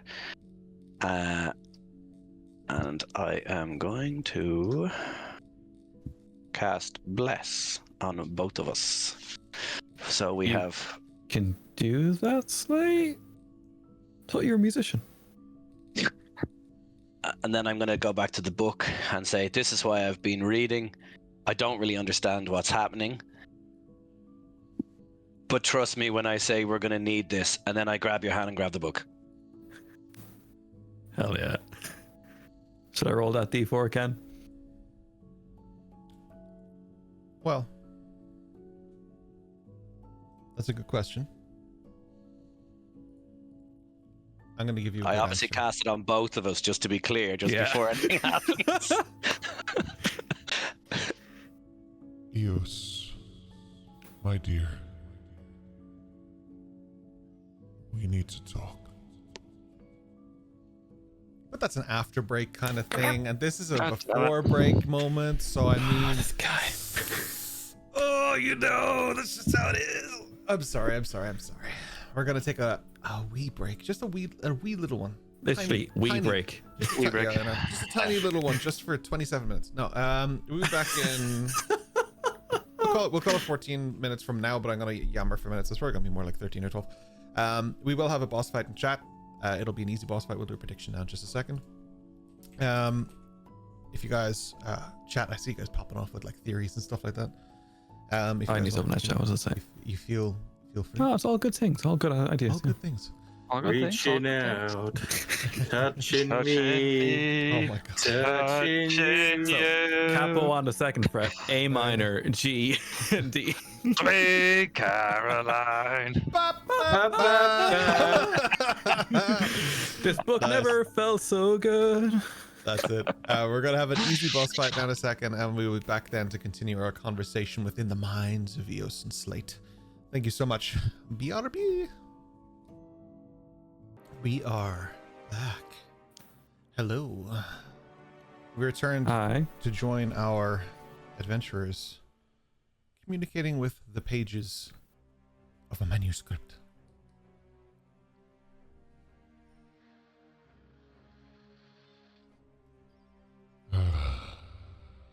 Eos, do you hear me? Or is it the wind that stirs in your thoughts? Well, I don't have a roof here, so it's the wind and your voice. But I'm just merely a voice. A voice that understands. A voice that knows the weight you carry and the burdens that hide behind those eyes. Tell me, Eos. Mm-hmm. Do they see you for what you truly are? I haven't fully unveiled that curtain yet. May I have your name?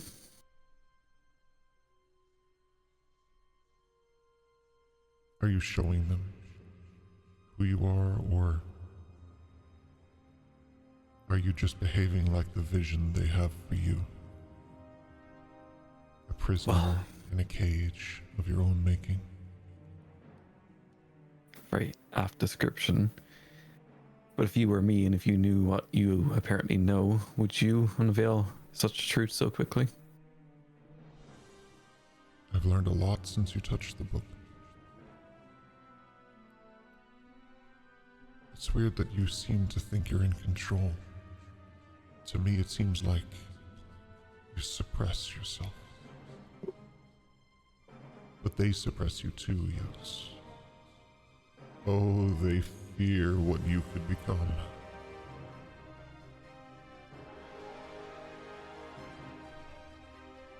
When you say they, clearly you're not speaking about my friends, my comrades, because they want.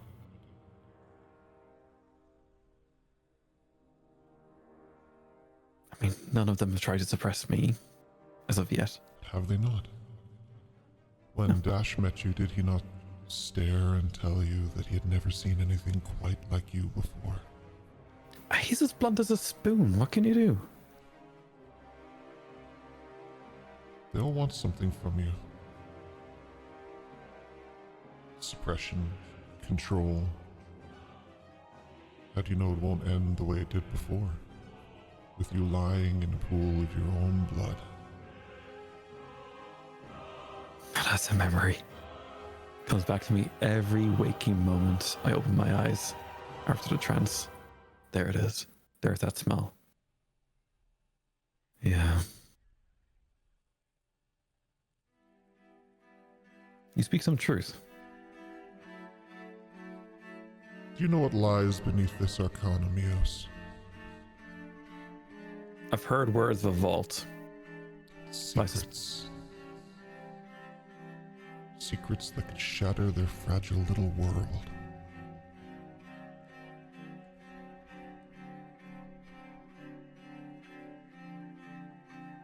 Why do you think they lie to you?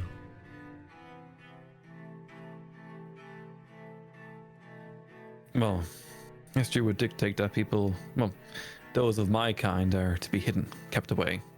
To be kept docile. Yeah. Do you want to be kept docile, Eos? No.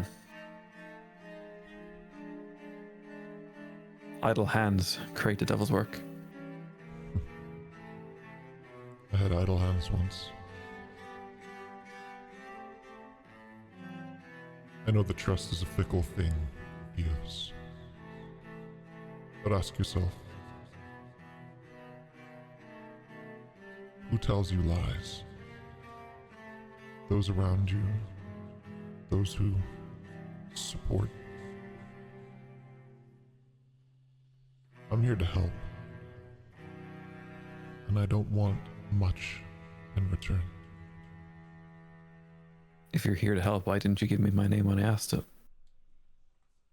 My name is Vathros.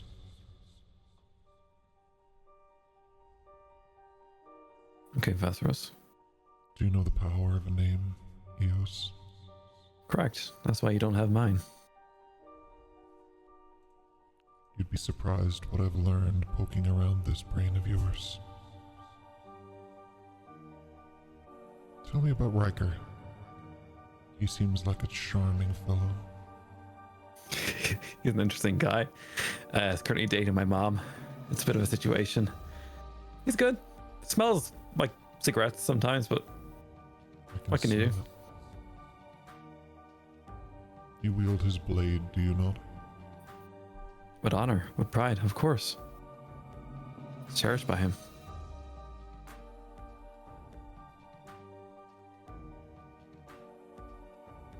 It was a gift. Do you know what my powers are, Arios?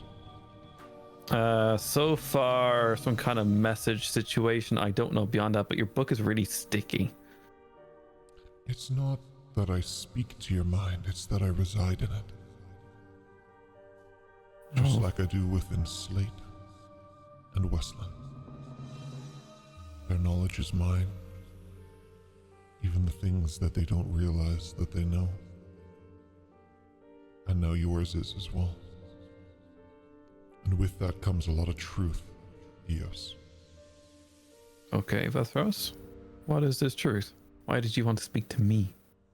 Because you're the only one with the power to kill me. And I want you to do it. Why the bloodshed? Why? Well, how did you end up in the book?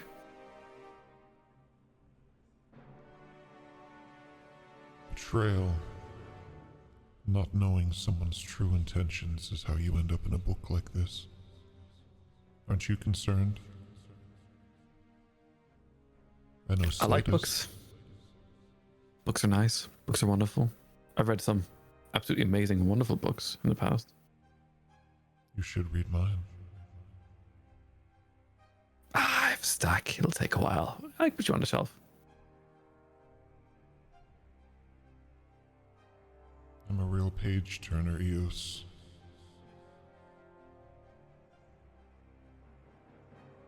The Crescent Times bestseller, huh?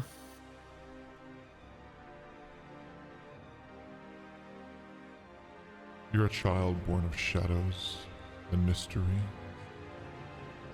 You come from a world not like theirs. There aren't many who understand what you've gone through, but I do. In a way, they're better not to understand what I went through. It wasn't pleasant. I enjoyed the seclusion. I enjoyed being alone in that beautiful library under the house. So did I.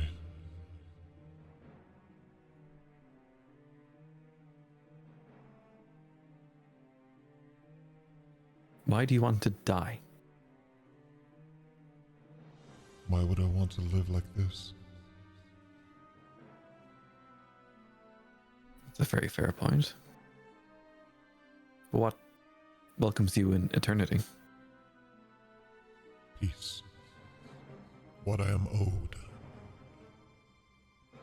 We are all owed death. To elude it and to escape it is nothing but perverse, twisted, and destructive. And anyone who would put someone in my situation is nothing shy of a monstrosity. She gets to feel the sweet release of death, and I'm trapped here. How did you get trapped there?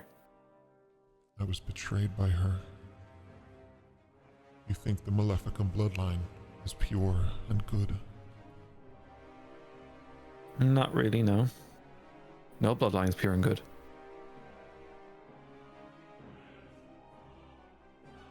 I'm no fool, Book.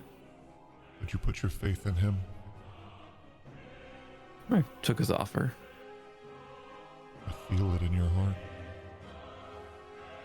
Trust. Oh, you trust someone when they welcome you to your house. You take off your shoes, you go inside. Showing courtesy is not the same as showing trust. Correct, Book.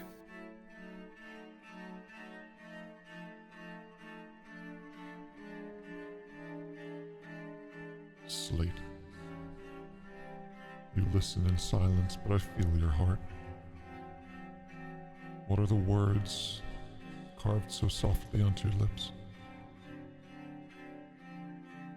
I feel like it's been 3 minutes. How about I make a deal? I'll show you a vision. that you wish to see, and then I'll show you both a vision of what I wish to see. Okay, book.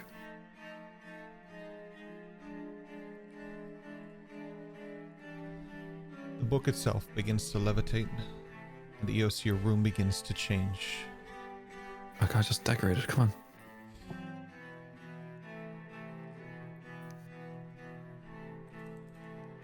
Voices suddenly start to billow in the background.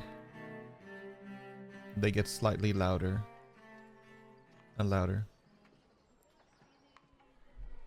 There's work. People making things. The smell of a forge. You're near a blacksmith. And the temperature is about 30 degrees Celsius hotter. As the sun cracks down on you. The sanded streets. The sandstone buildings. Not in Kansas anymore, Toto. You look around and you see people are happy. The place is stunning. It's beautiful. It's not like anywhere that either of you have ever seen before, but it's certainly something you may have heard from Dash. You're in Palperoth.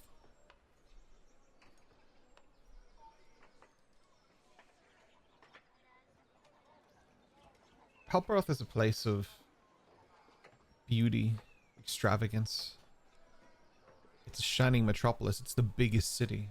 You've all heard of it. You just haven't been there until now. You both stand there and look around the streets of Palperoth, but it's not just two people that stand there, it is three. You stand next to a man with short hair and sort of balding slightly. He's very slender and he wears these long black robes.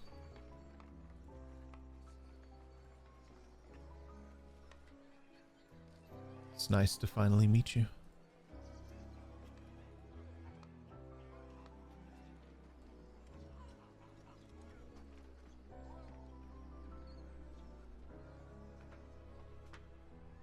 It's been many years since I've been in this city.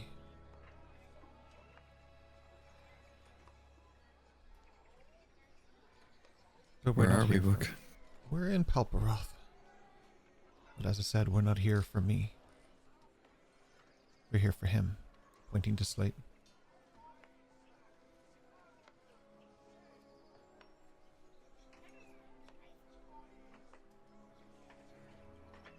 Does it feel familiar?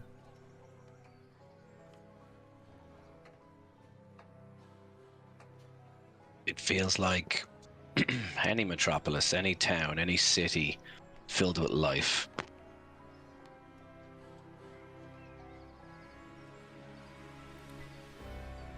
As the city moves around you and your skepticism overrules your judgment, you smell something so familiar it almost makes you stop. It's a perfume wafting through the air. Eos, you don't notice it, not in the slightest. But Slate, you notice it like it's the smell of your own home. A woman walks past and your heart beats so heavy. You recognize this person. She's older than you. Blonde hair that flows down.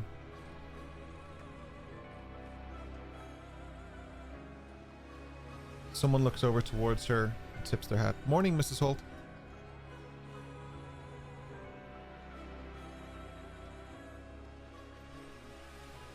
Arthas looks towards you. Vathros looks towards you, sir. Her you recognize. I think trying to put the pieces together and thinking about who I think it is, I think I would just break from conversation and run towards the person to spin them around. Or at least to run in front of them, whichever, either or. You do, but they don't necessarily react to your touch. It's not real. It's but a figment. It's a memory. But without any real notion of why, your instinct is to take her hand. And as you do, that becomes real. Eos, you're no longer looking at Slate, you're looking at a small, blonde child walking alongside. Walking alongside his mother.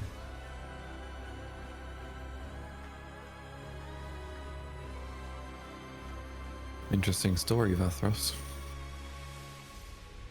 Maybe.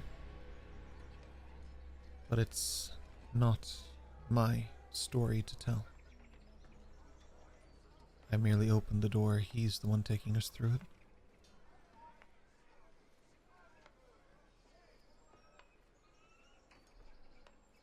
I think I wouldn't be hearing any of what's happening, or if I am, I'm hearing it, but I'm not listening, if you know what I mean. I'm too engrossed in being overwhelmed in what I'm feeling, what I'm seeing, the hand I'm holding, the vision, everything that's happening. And I'd be, you know, like an addict wanting more, I suppose. It's not enough. It's just trying to go with it, trying to focus on it, just trying not to talk to either of them, just trying to, you know, not miss a second. Not a second is missed. You just take it all in.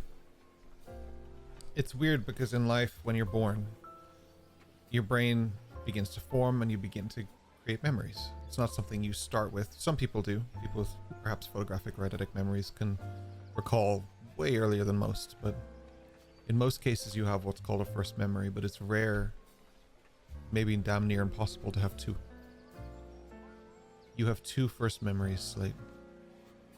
One, waking up in that cell, alone and unknown.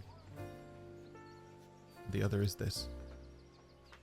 Walking down the streets of Palperoth, saying hi to everybody working in the market.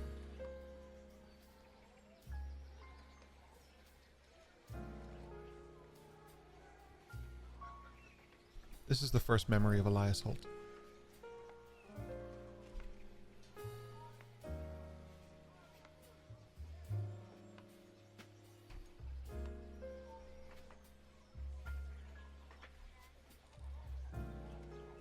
Like that, I say, just completely enveloped in it, focused in it, trying to drink in every detail with all of the senses, you know, every smell, every sight, every sound, every street name, every person's face, every color, every texture, you know, and just waiting to see where the story goes, you know, like reading a book, like you said, a real page turner. When you can't put it down, you don't realize what time it is, you don't realize that the light is going down, you don't realize what is happening other than what's happening in the book. And right now what's happening in the book is this story that's unfolding in front of me, and that's all I have eyes and ears for, and that's all I am, you know, I'm all encompassing in that.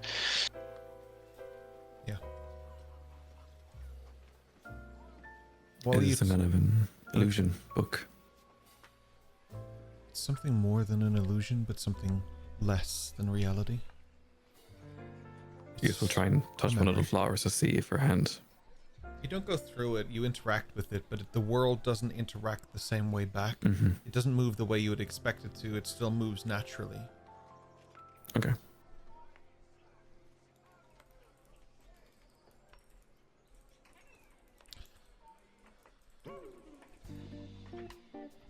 As you walk down the street, you notice, after a little while, Eos, you'd notice first, before Slate does, but the memory's not progressing.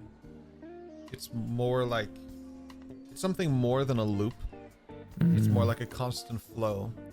And as you walk through this memory, you're not getting further in it. You're not learning anything new. You're just in it. It's a groundhog situation. Okay. Kind of, but without the loop. You're just, it's a consistent flow. It doesn't feel like it's suddenly a stop-start, but it's not progressing. The song just keeps going. Yeah, it's like when people edit songs and then it's just the same part again. Like, I Yeah. want my baby back, baby back, baby back. Where's the ribs? There are no ribs. Like that kind of moment, yeah. So, book, how long has it been? Since You became what you are. stopped counting hundreds of years ago. It's amazing what you can do. Could you do this before you became the book, or did you learn this from the book? You'd be surprised what you can learn when your time is infinite. But I had a great deal of power before I got in here. Her jealousy is what put me here. Her fear that I would be more powerful than her. Gotta keep an eye on those maleficums, Zeus. In a way, I envy the power you carry. I do not envy the situation that you're in. People always envy the result, but never how you got the result. People don't envy the work you put in to get to where you are. They just envy what you have because you're there. That is normal. It's human nature. Humans. Yeah. But for all their flaws, I like them. Some are good. Some have been good. But You can tell that when you said that he probed your mind and he's aware of who you're talking about when you're saying this, but he doesn't draw into that fact. He's not trying to push you. for my wonderful friend here, you've put him back into a memory. One that he likes, one that he enjoys. But it seems it does not continue. Not Why? yet. Because your friend has made it clear that I will consistently need bartering ships to get down the path I want to be on. Interesting.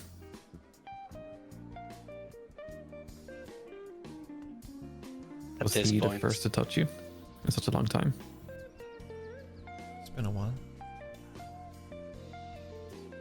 at this point, I think I would have realized, like you say, that kind of Groundhog Day. While still holding the hand, I'll turn back towards the two and say, you talk about bartering chips, but I've given you everything you asked. Down from the mountain, talk to Eos, that was the deal. Am I not honoring our deal, Slate?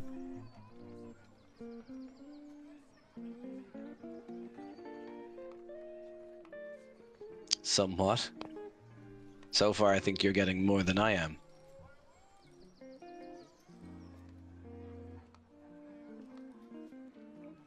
And I think it'd be obvious that I'm trying to recover and trying to put on a sense of bravado and, like, you know, this doesn't affect me. I'm not affected by this at all. This is nothing. This is like a cheap parlor trick, given that kind of, but it's, you know, it's hollow. You seem happy here though, Slate. You never questioned why you were always cold, Slate.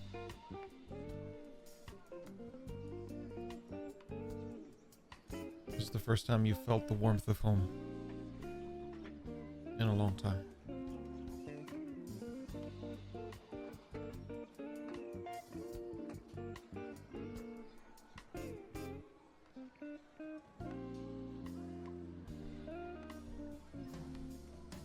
I want all of it. I need all of it. You think you do. But that much pressure would crush you. Your mind can't tolerate it, it would split in half.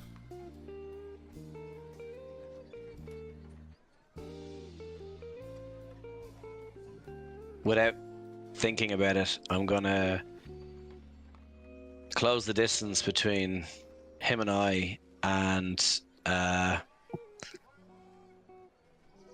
when I say grab him, more like the front of the jacket, somewhere between aggressiveness, more so in the speed of approach, but actually no force or strength in the actual grip, which says an awful lot. And just say, try me. I think you're confusing me with a therapist, Elias.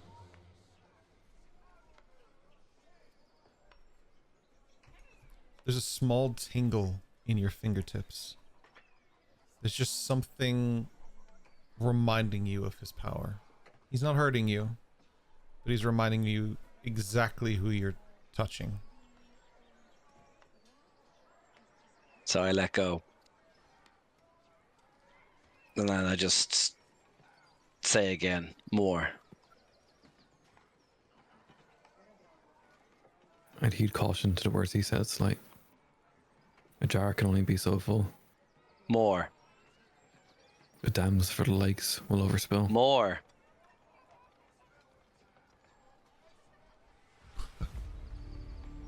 Very well.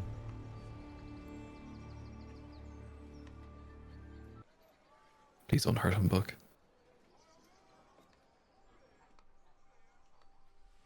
The town fades. The street become blank and empty. You walk down the same street, but it's nighttime.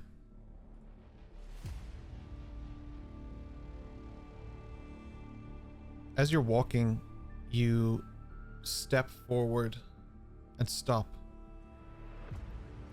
Elias! You turn around and 3 armed guards are standing there.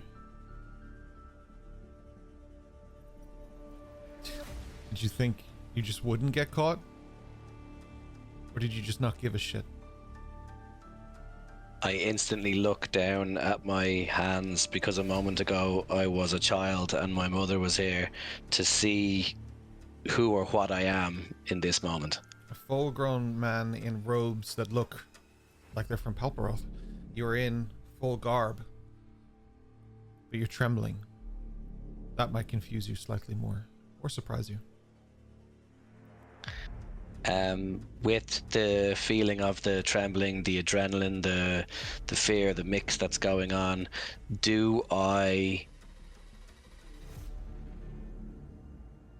being as analytical as I am and as interested in learning things as I am, when I look down, do I see anything that would fill in the blanks of what's happening? As in, am I covered in blood? Am I holding a dagger? You know what I mean? Is there You look anything here normal that as I would heck. go, oh, There's okay. nothing, you have no idea what this is. You look normal, average, every day. You would see people like you walking through school every day. There's nothing that stands out. So then I would stand up straight, face them, and almost like a brace pose where you center your gravity, you put one foot forward, do you know, that kind of way? And then that is my answer to, in other words, okay, what have you got, kind of thing. What's happening? I don't say anything, but the body language says it. Yeah. This guy that's in the front of them all, he has this big riot helmet on, this kind of like heavy metallic armor as he steps towards you. Come on, Slate. Not Slate, sorry, Elias. We've been over this. Again and again and again. I gave you chances because of who you are, but there's just nothing I can do anymore. There's an instinct in you to back away, to run, but several guards approach from behind, from your side, and as you look around and look forward again, you suddenly feel the sting of a punch in your face, and the kick in the ribs, and the kick in the legs, and the kick in the sides, and the thighs, in your chest, in your neck, in your head. You get dragged and thrown. You hear the closing of a cell. And then loneliness. Eos, for you it's seconds, but Slate, for you it is days. A figure stands, a silhouette, but the voice you know. And this one, as Dr. Harrow speaks. This one is Elias Holt from Palperoth. Okay, and why do we have him? It's hard to make out the next words as you lay on a stone cold table, strapped to it. You feel the pain of each injection. You feel the fluid and the liquid burning in your veins.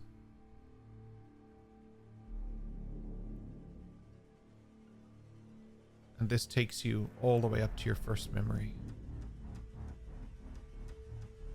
Sitting in a cell, not hoping for escape, but praying for death.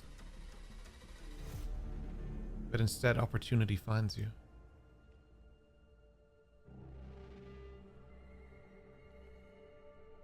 Are we done?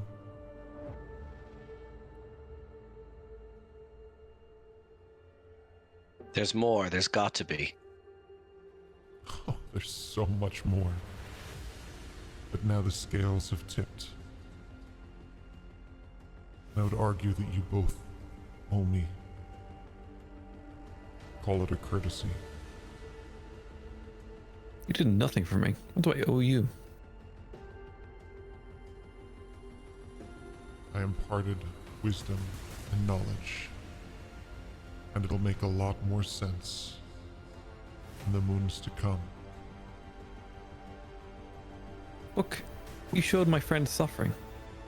You welcomed him with a wonderful memory. And then you end it with suffering. If you believe that that is suffering, I can show you my memories and let you live that experience. I'm good. I have my own to deal with.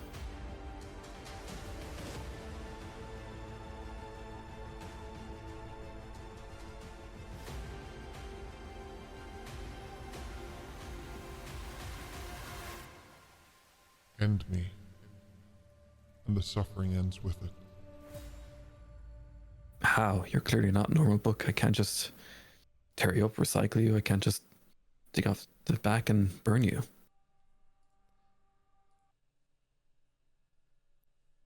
He turns back into a mortal. And that is why I chose you. You're asking the right questions. And I trust that you can do this. I'll find a way. A way. May not be your way, may not be my way, but it will be a way. I can point you in the right direction. Is it a name or a place? Both. Good. We have an appendix to work with.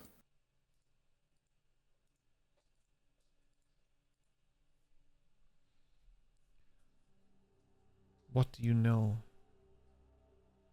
truly, of the emissaries of Paragon? The written history, what I actually believe. What do you believe? I believe there were people like, well, and my friend Slate and myself, who kept the world somewhat of balance. Like that old god with the heart and the leaf. Sorry, the feather. My apologies. All knowledge. And the guy who arrived in a boat with the magical technology, his predecessors disturbed that balance. That's what I believe. This Omega Corp, whatever it is. Call it a conspiracy. But how can you disturb such a magical, wonderful balance without newfound ways to control it?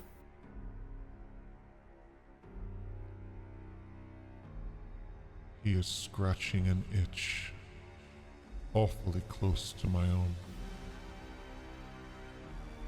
The emissaries of Paragon come from a place of their own making. And the first people to open that door will be able to change this world forever. The things locked behind it, the things that dwell in there. Oh, they could be used for greatness or to end this world. But I don't care about any of those things. I care simply of the arcane forge within. Take me there. Find this place. Place me within it. And burn the life from me, from this book. From this wretched existence that I have been tormented with for thousands of years. I hear your pain, but I ask you one more question before I close this chapter with you. What hasn't this been done already? If it were easy to find, everyone would do it. No, but for you, why me? Because you're the only one who can open that door. A very good book. Very good. Is there a timer?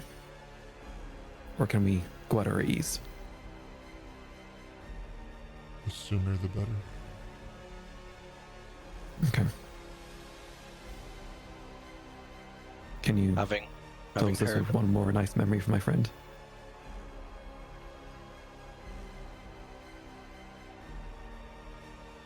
I do not control the memories that he sees.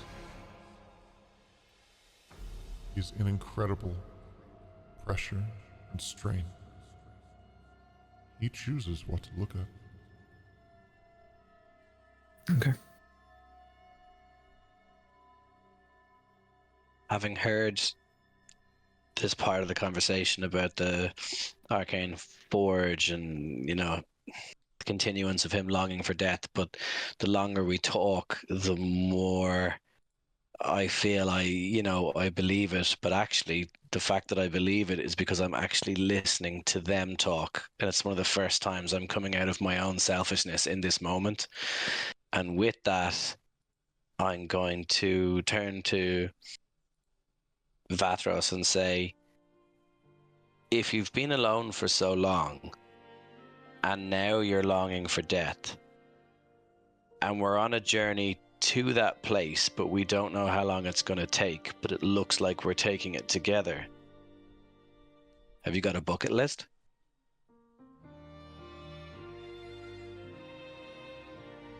This is not my world anymore. The people I knew are long, long gone. So there's nothing you want to see, taste, hear, be a part of before you go. No last looks. You're done with everything. We don't open you again. We find the forge. We put you in it. That's it. There's nothing else you want to see, hear, or do before you go, if the opportunity arises. If you find something that truly makes me remember what it means to be alive, I will reward that greatly. But I believe truly that those things are gone. Barely even memories anymore. I'm so sorry for your pain, Vathros. This is the reward for putting your faith in a Maleficum. Nothing but pain follows. I'll do what I can. I seek no reward but the experience and the knowledge that'll be part of me along the journey. But I understand. Maybe not yet, but one day you will ask something of me in return. And when that time comes, I will do my best to fulfill. Everybody wants something. Just sometimes it takes a while to get there. I got my horse. Enjoy that while you can. How dare! Suddenly you're back in Eos' room. The book is beside you. Everything is normal. And it's just both of you.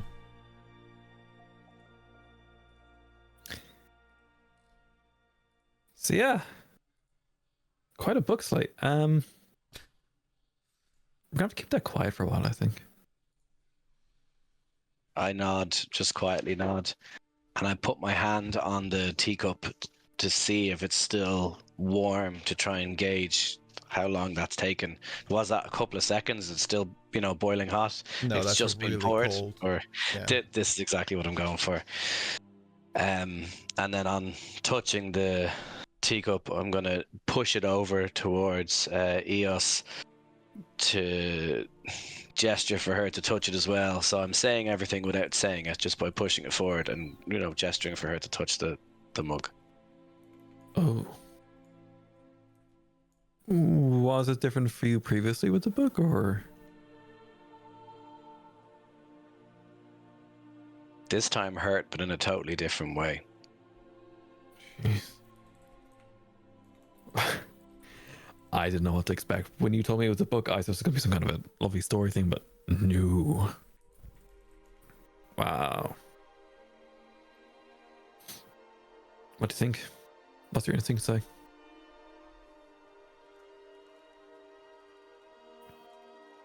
I mean, I need to know more.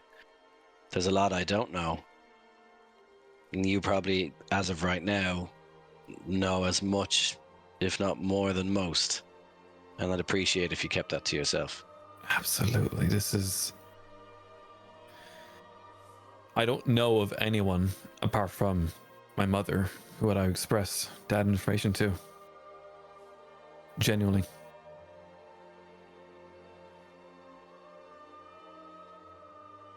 I don't know of any magic that's so powerful to put someone inside a book.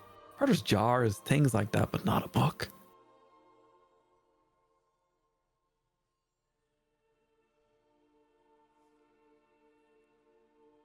I'm going to stand up, put the book back into my satchel and close it up. So you can touch it without it. Oh.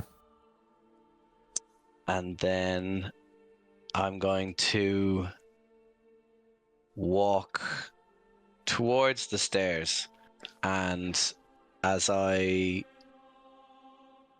look back over my shoulder, I say to Eos without moving my lips, "Thank you," and I go down the stairs. If anyone listening, it's because I cast message. Because I Just also as have message. Yeah.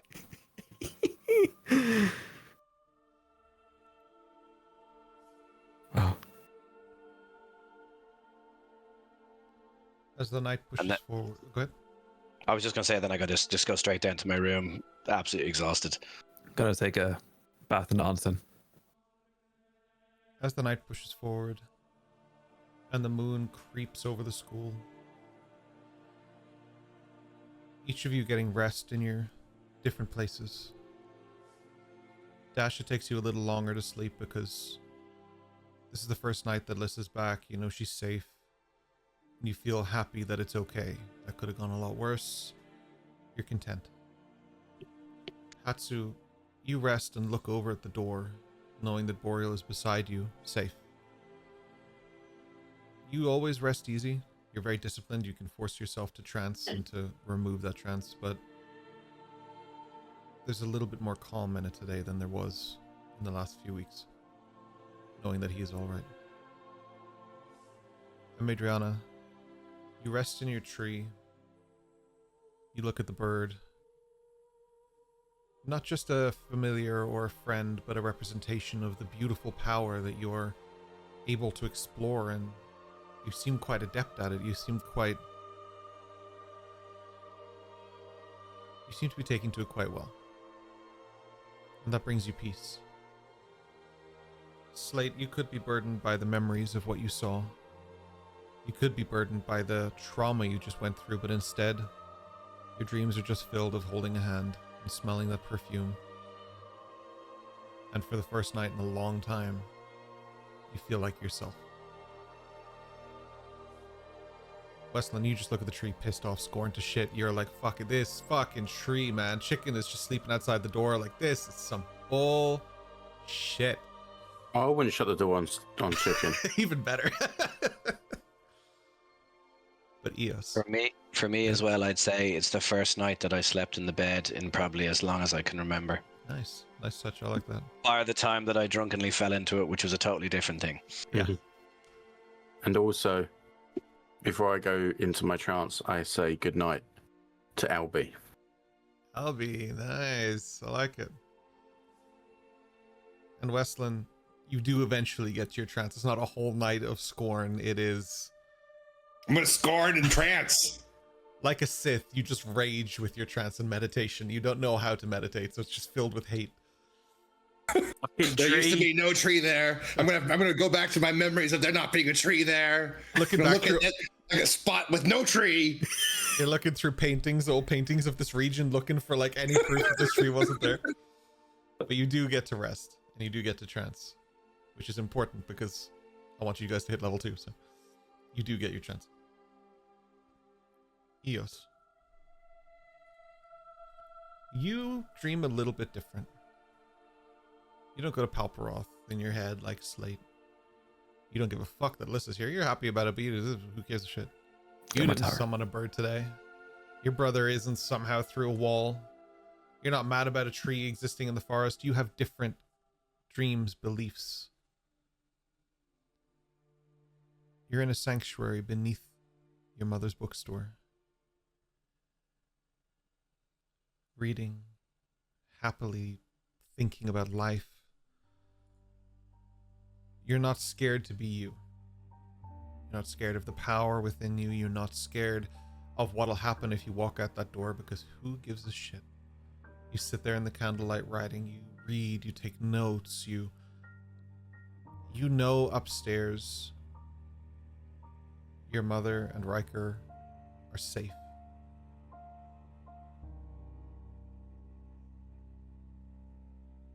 But something's wrong. Something doesn't belong here.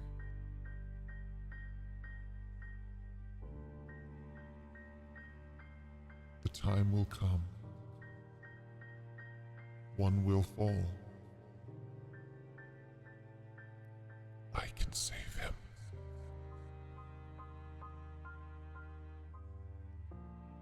You walk upstairs. Riker's fine. You look down in the center of the table in the room as you walk back down, and you see the school. Dash seems to be okay.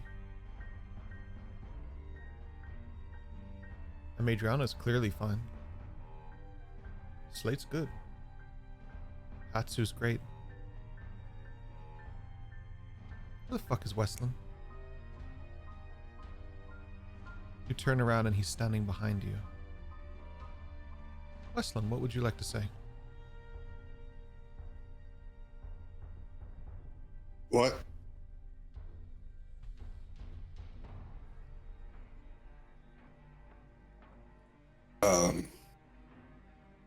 Hello? Well, you're down here. How did you get here?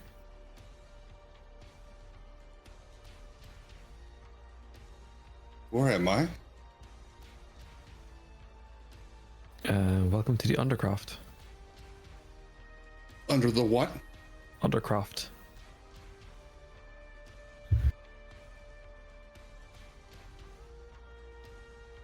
What? Undercroft. So there's a bookshop upstairs, and this is where the real stuff is.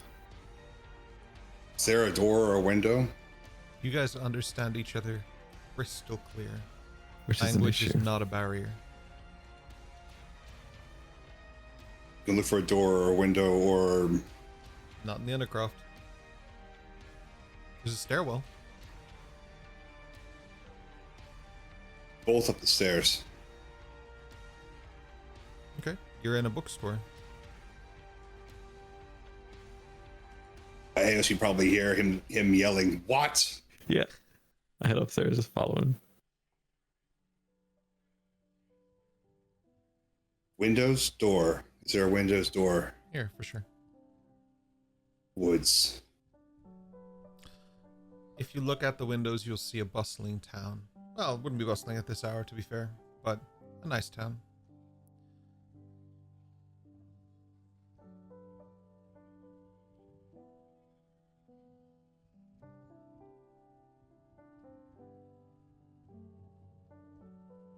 Winter has come. It seems to be fast approaching. I touched the book Slate bought me. Why? He asked me to.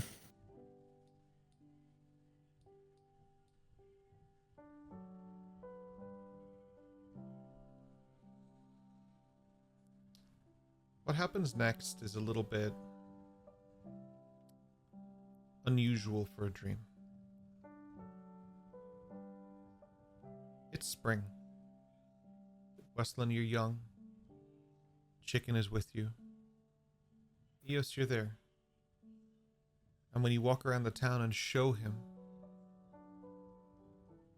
nobody minds. Nobody looks at either of you. Nobody's worried or concerned. It's just nice.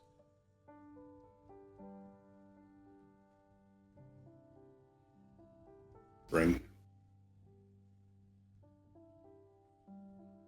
Wesleyan is a boy, young. The ink is bright blue that crosses skin. He stops, noticing the sudden height difference between the two of us.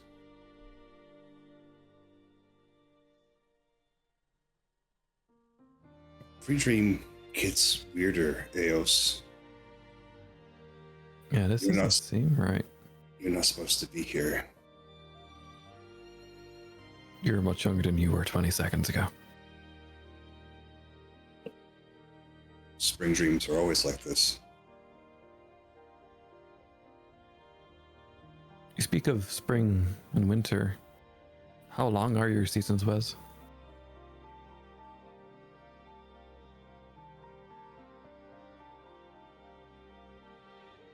I've never seen the end of winter. It always ends before that. Something must have happened. How many winters have passed, good friend? Don't go in cycles. Eos is visually like holding back tears. The sun rises. It's no longer dawn. And as it's the middle of the day, it is summer. You feel the bees in the air. You see the birds flying. You feel that summer sun on your skin. Westland, you're older. He's a man in the middle of his summer years. Strong, virile. A little bit of a beard coming in.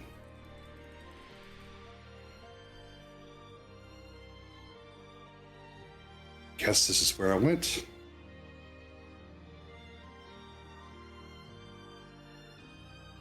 Thought I had lost it.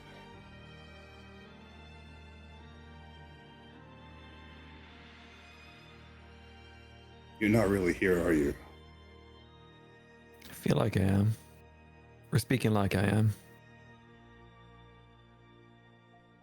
But usually when people see me, they either run or try to chase. What do you mean? They fear me. Because of my skin, because of my ears.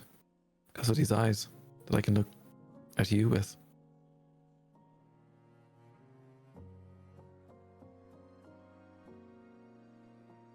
Nothing to worry about besides your nose. At least I can breathe through it, Wes. Come on. Possible. What makes us monsters? Were you ever called a monster?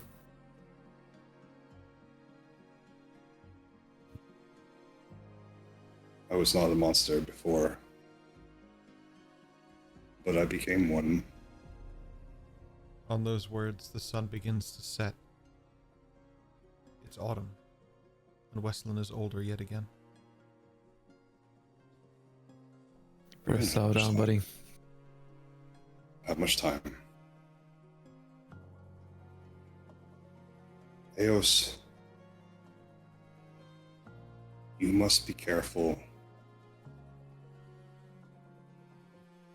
There are forces in this world that none of us can understand. They are beyond us.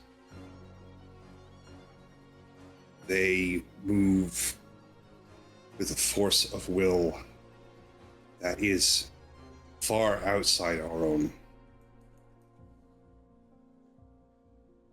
We will all get caught up into it, whether we wish it or not. When an oath is made, it is made. When an oath is broken, there are consequences. There is war, and there is death.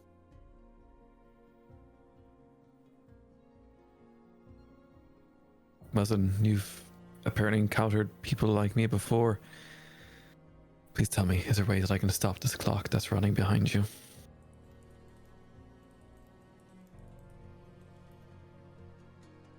Is there an incantation, a ritual, a spell, something that I can... There will be no witchery involved. I will find my way out of the woods. I will push through the brambles.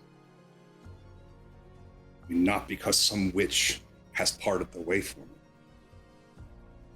Is there because I have been released. I would like to aid you.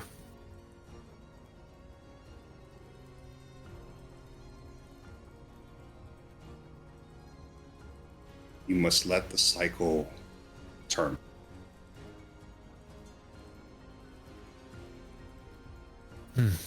She buries her face in her knees. She's like, in the fetal position. Looking towards Wes. Hope that I remember you in the next dream. I'll find you. The moon is high in the sky and it begins to snow as winter takes over. Westlin, you are faded, old, withering. You cough.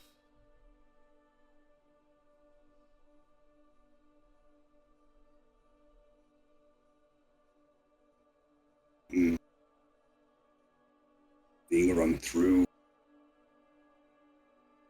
torn apart, dragons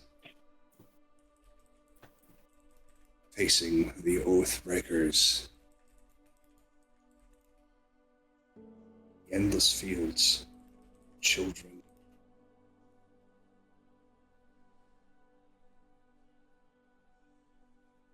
Dancing, blood.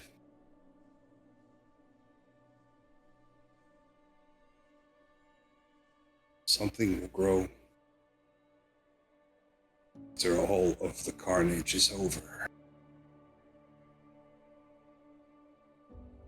We just have to till the ground.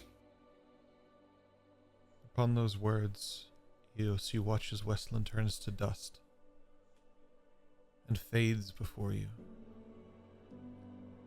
And you stand alone in your town, begging to wake up.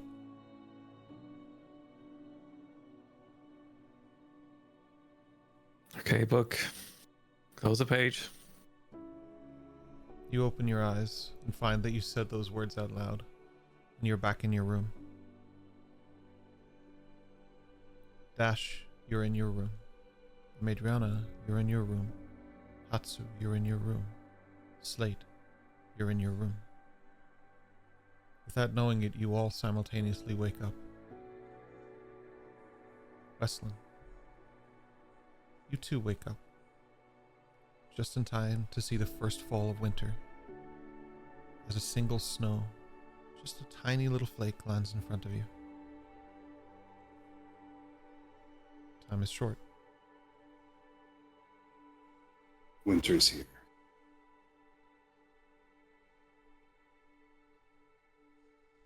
White Walker just decks you. Yeah, right. The eyes go blue. Yeah, he is now a man in the middle of his winter years. Yeah.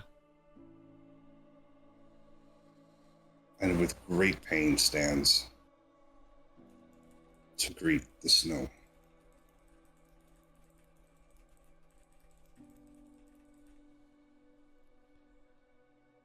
You stand among the snow, just the tiny little drops, flakes, wisps, barely even anything.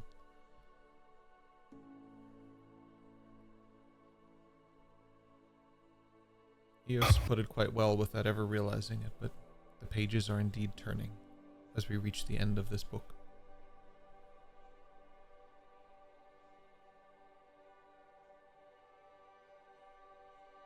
He, for a second,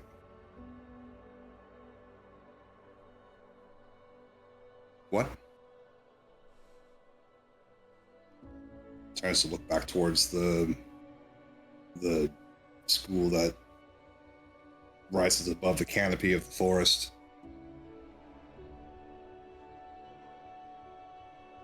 And slowly makes his way back towards it.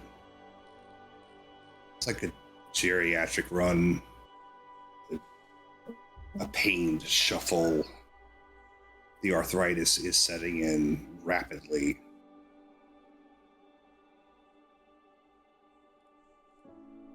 Fuck was she doing in his dream?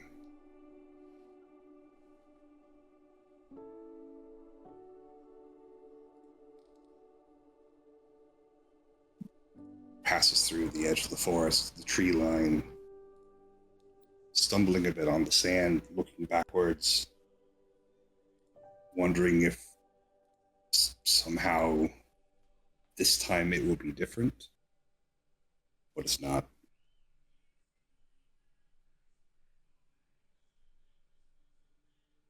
And he stumbles up the stairs of this grand place, this hall of witches he has found himself in.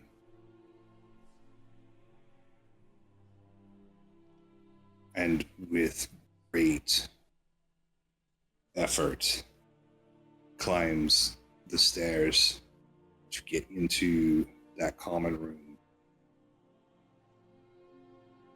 And moving even slower as his energy wanes, he climbs the stairs to the area where the doors, where our rooms are, to get to Eos's door. There is no knock. He lets himself in. Does not make it about halfway up the stairs because he wasn't expecting another flight of fucking stairs. And he lays back, winded and in pain and bewildered.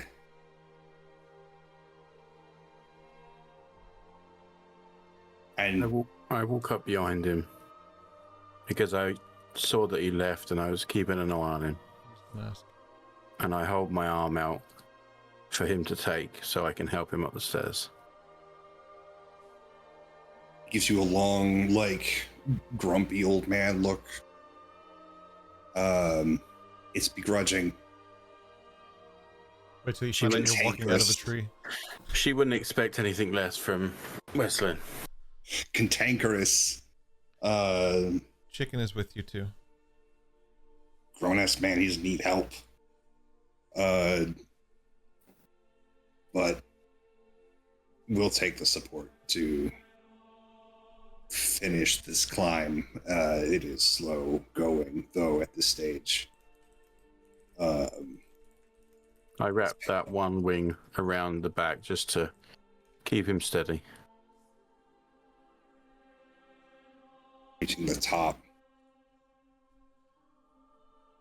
he looks for us. Is she there? It's nice and hot. Johnson's ready, Wes. What were you doing in my dream? To be fair, it felt like it was my dream. I don't know how or why we were connected.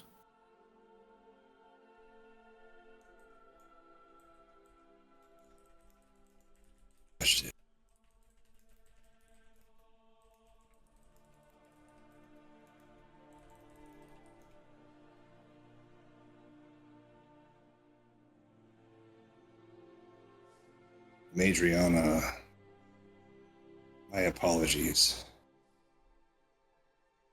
Cool. But I have it from here. Thank you. Just bows and dips back. Go to a bench, let out the loudest old man like groan as he creaks and lowers onto the bench. Why did you do that? Do what, Wes?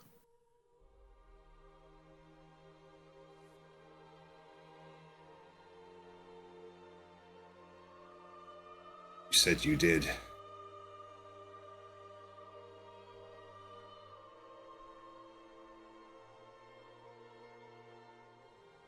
What did I do?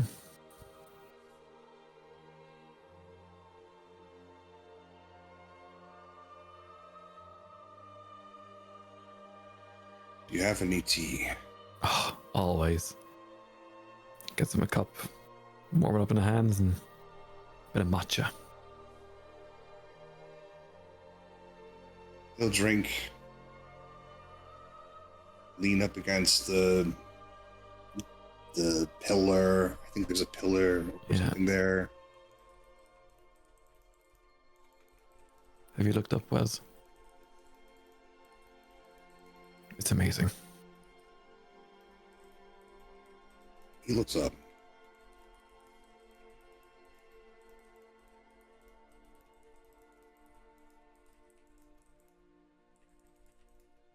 Star ones.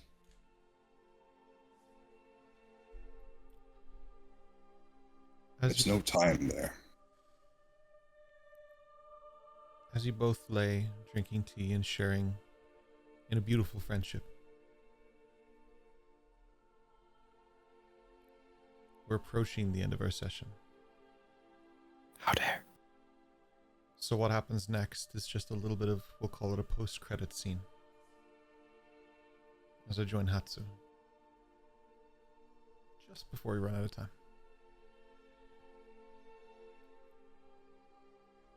Hatsu, you're aware of the fact that this happened, but whether or not it disturbed your trance is up to you.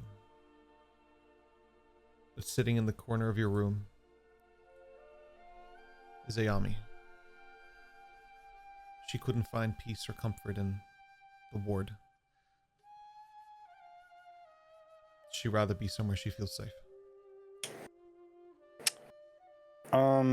Without getting too much out of his routine, he would lift, like Boreal sits on the right side of him, and he would just raise his right hand to kind of make him move over, and with his left hand he gestures to his left side, and as she kneels down,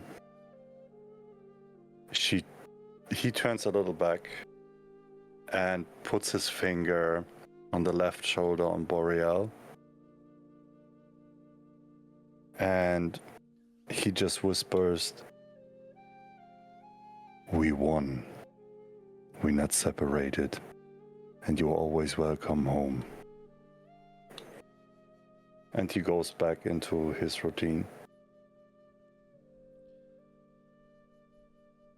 She waits for your trance to be complete because she knows the importance of that moment to you and that time to you. But between that sweet spot of trance and training, she catches you for a moment. Hatsu, I know that she is gone. Remington has told me. But it was not her that hit me. I fear whatever it was that struck me with such power is still here, and now without a master. I believe we have work to do. She tries to stand up, but she's still in pain. She didn't let the healing process take place. She didn't want the potions. She wants to do this on her own. But as such, she's finding herself a little weaker than she would have expected. He takes her hand and puts this on his heart, and she feels his heart beating, and with a grin on his face that you could hear in his voice, he says, "Well, that's what we're here for, Ayame." Seems like a good place to pick up next week.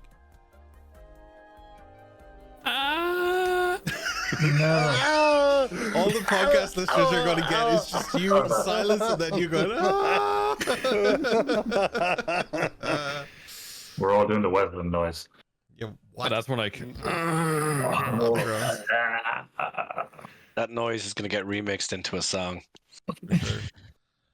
Maybe it's a biz. Damn. We'll pick up there Lore next week. heavy. Lore heavy. I will try and update the website this week with some information about the gods, the basic information and stuff as promised. The next week I would like to pick up where we left off with Hatsu. It's been a bit Hatsu quiet lately, and I'm ready to see what he's been up to.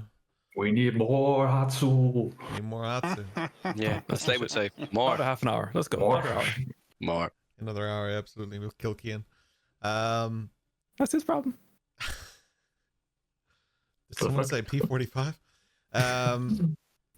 We'll pick up there next week. Yeah, we'll continue with Hatsu. I'd like to see that. For those of you listening with the podcast and watching on YouTube, thank you so much for being here. We really appreciate it. Those of you in Twitch, thank you for the gift subs, for the bits, for the support, for the conversations. The chats have been flowing today, and we really appreciate it. And we've had a very steady, nice, constant stream of people being very supportive and friendly, and you guys are a great community, and we appreciate it. You're all amazing. Every single one of you. It's awesome, right? We're really lucky. But for now, what we'll do is we will, of course, as we usually do, we'll take a wee little break. A few of us will be back for the post-show, and we will do a little convo about what happened today, a little discussion, and then, of course, we will raid somebody with our famous Flying Orc love. But for the moment, we'll take 6 minutes, and we'll be back. Hell yeah. Thank you so much. See you soon. In a minute, guys.